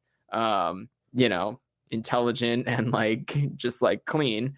You don't have that when you do solo audio, so it's hard. Right. There is great satisfaction in editing together like two things to make a sentence. And like it's like beautiful and it flows together. Like, oh, they're not gonna even tell that that I stringed that together. And then like you listen to it back and you're like, oh man, I heard that. Right, yeah. Or you're like, yeah, like Smooth, nailed it. Yep. Like just the perfect fade on the same word that I used the same inflection on. Right. And you're like, that's another thing too, the inflection, because you can say the same word, but if you're like talking low like this, and then your next thing is super excited, it's like oh, what happened there? What happened? Yeah. Solo audio is hard. Yeah. You kind of can get used to it, I guess. Or you accept this is a pretty well produced, good sounding podcast every week, right? Like, and that's why I'm happy to jump on it, right? Like, this is not like someone phones it in. It's not your mom and pop's podcast. Yeah, like this is a good professionally produced podcast, and like that's hard to do by yourself, So, I mean, an honorable job. I'll apologize publicly for bailing on you last week at the last minute. But sometimes life gets in the way, Hey, man, it is what it is. It's a shoot job. Sometimes you got to make that money. So sometimes, like the New Japan, the Kadani checks are not that big, y'all. Like, and they get lost in the mail a lot, pretty much every one of them. So. Man.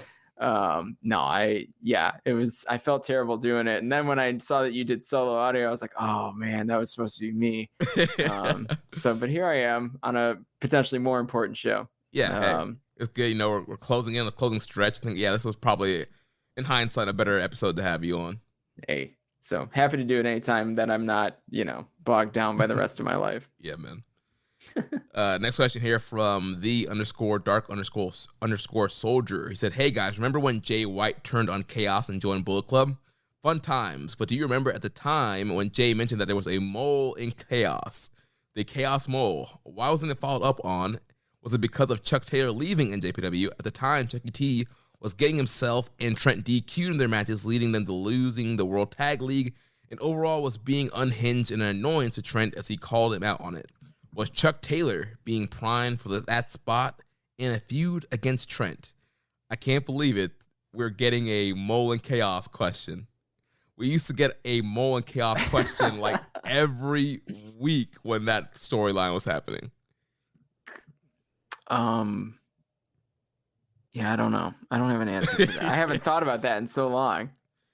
Yeah, I mean, maybe that could have been the angle. I think we mentioned earlier, a lot of times guys do promos and just kind of, try to work their own angles in the backstage comments. It's not like they're getting a script. Like they can kind of say whatever back there. So I think that was just Jay White being Jay White at the time and, just kind of stirring the pot and causing chaos by saying that there was a quote-unquote mole.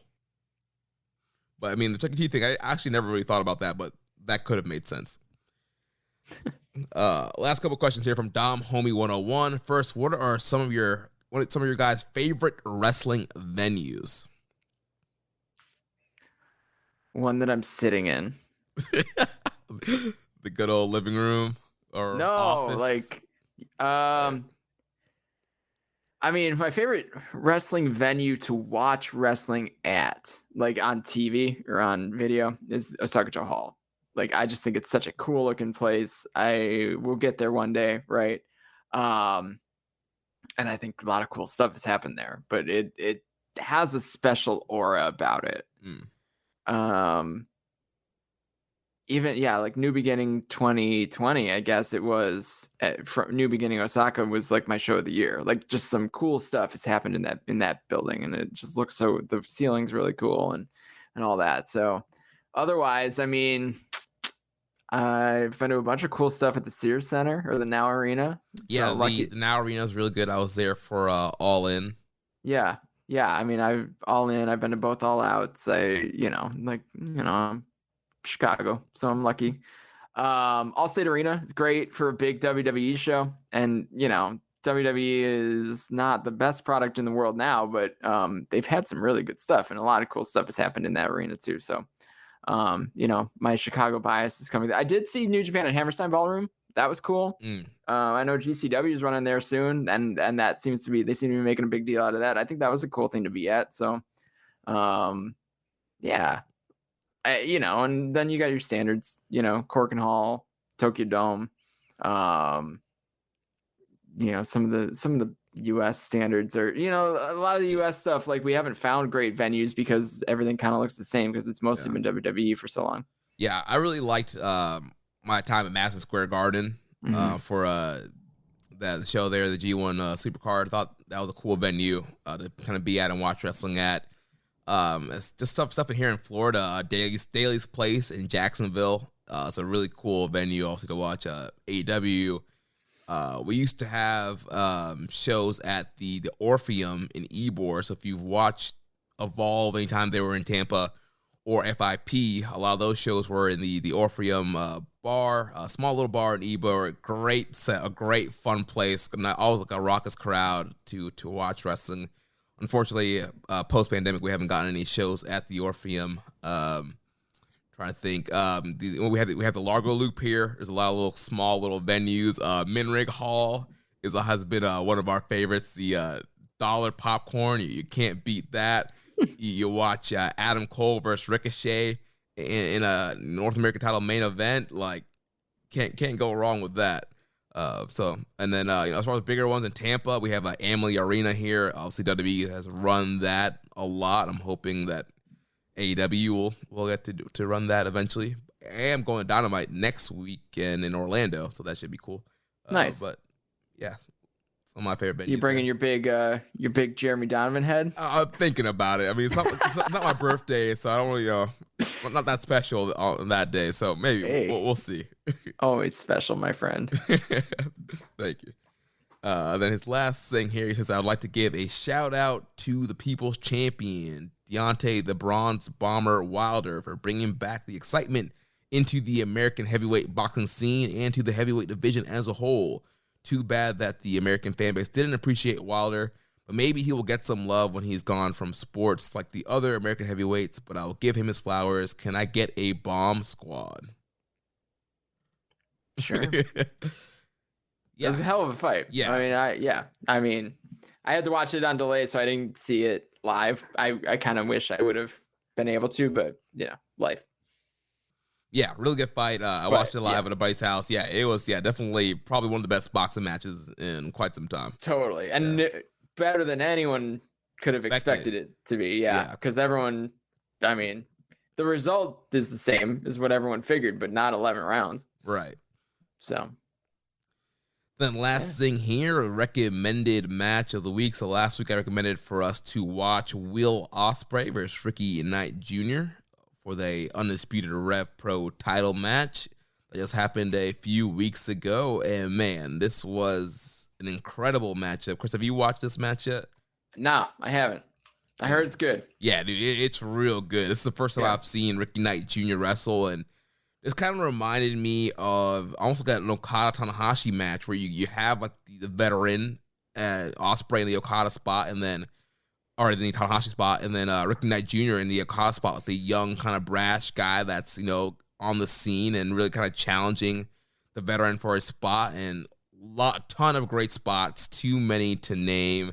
But also it's Will Ospreay, so it's going to be a great match from his end. But Ricky Knight Jr. did awesome on his end as well. Ton of great spots. Definitely, if you haven't watched it yet, go ahead and watch it. Also, it sets up the angle at the end with Aussie Open joining the United Empire. So there's some New Japan canon there as well. So really great stuff here. And Chris, I forgot to ask you to pick a recommended match of the week, but I got you. You got one. You got one ready? I worked out where this was going. Yeah, it's not my first time. All right, so I mentioned earlier that I'm sad that we don't get Kota Ibushi versus Tetsuya Naito in a couple hours here. So I'm going to go all the way back to the beginning of the Kota Ibushi versus Tetsuya Naito saga, 2013, August 2nd, Ibushi versus Naito, G1 Climax. Block B. It's the second night of the 2013 G1 Climax, which is a great G1. If you haven't watched the 2013 G1, like, I don't know, you got time on your hands, that's a hell of a G1 tournament to like dive in on. The shows are all both blocks, and like it is just such a stacked tournament. But this was not even the main event of the night, obviously, because Ibushi was kind of a guest and Naito was on the come up.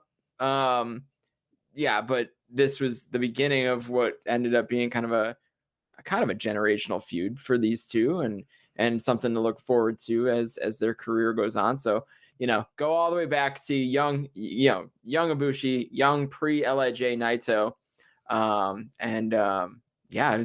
That's a good match. That's a really good match. There's so many good matches. That's one of those G1s where you look back on it and you're like, oh, like this is what the G1 could be. Yeah. So it's short, but it's you could tell that these guys are gonna, if they had the chance, which they have, they were gonna carry through and have some cool stuff. So go back to the beginning. And then I think I have a Twitter thread where it's just all of their matches. Just watch all of them. Nice. But my official recommended match is from G1 2013. Nice. Looking forward to checking that out. Chris, thanks again, man, for coming in. Go ahead and plug all your stuff. Let our listeners know what you're working on and where they can find you online. Yeah. I'm on Twitter at the Chris Samsa. You can find actually all my written preview stuff for the G1 is just going up at voicesofwrestling.com this year. And then you can find any of the kind of stats that I use in those previews that you can kind of manipulate or maneuver around with kind of sortable tables. You can find those at sportofprowrestling.com. Nice. Well, next week we'll be back to continue reviewing the G1 Climax 31. We'll be reviewing the last few nights before we get to the final B block night and the overall final night. So if you enjoyed today's show, please consider making a donation by visiting socialsuplex.com/donate and clicking the donate button under the Keeping It Strong Style logo. Make sure you connect with us on social media. On Twitter, the show is at KI Strong Style. The network is at Social Suplex. I am at Jeremy L. Donovan. On Facebook, we are facebook.com/Social Suplex. Also find us in the Wrestling Squared Circle Facebook group, facebook.com/group/Wrestling Squared Circle. On Instagram, we're at Social Suplex. On Reddit, I'm the Pro Black Guy, just Keeping It Strong Style. You can email me, jeremy@socialsuplex.com. Also, make sure you subscribe to our YouTube channel, Social Suplex Podcast Network. And check out all the other shows here on the Social Suplex Podcast Network. We have One Nation Radio, hosted by Rich Latta and James Boyd. The Grave Consequences Podcast, hosted by Caleb and Maserati. 8-Bit Suplex with Josh Number 2. All Things Elite with Floyd and Austin. And the Great Match Generator with Danny. And we got a new AEW Match Guide podcast coming soon as well with Sir Sam. So be on the lookout for that. Don't forget to subscribe and leave a rating and review. And we will catch you next week on Keeping It Strong Style, the ace of podcasts. Thank you for listening to Keeping It Strong Style. We'll see you next time.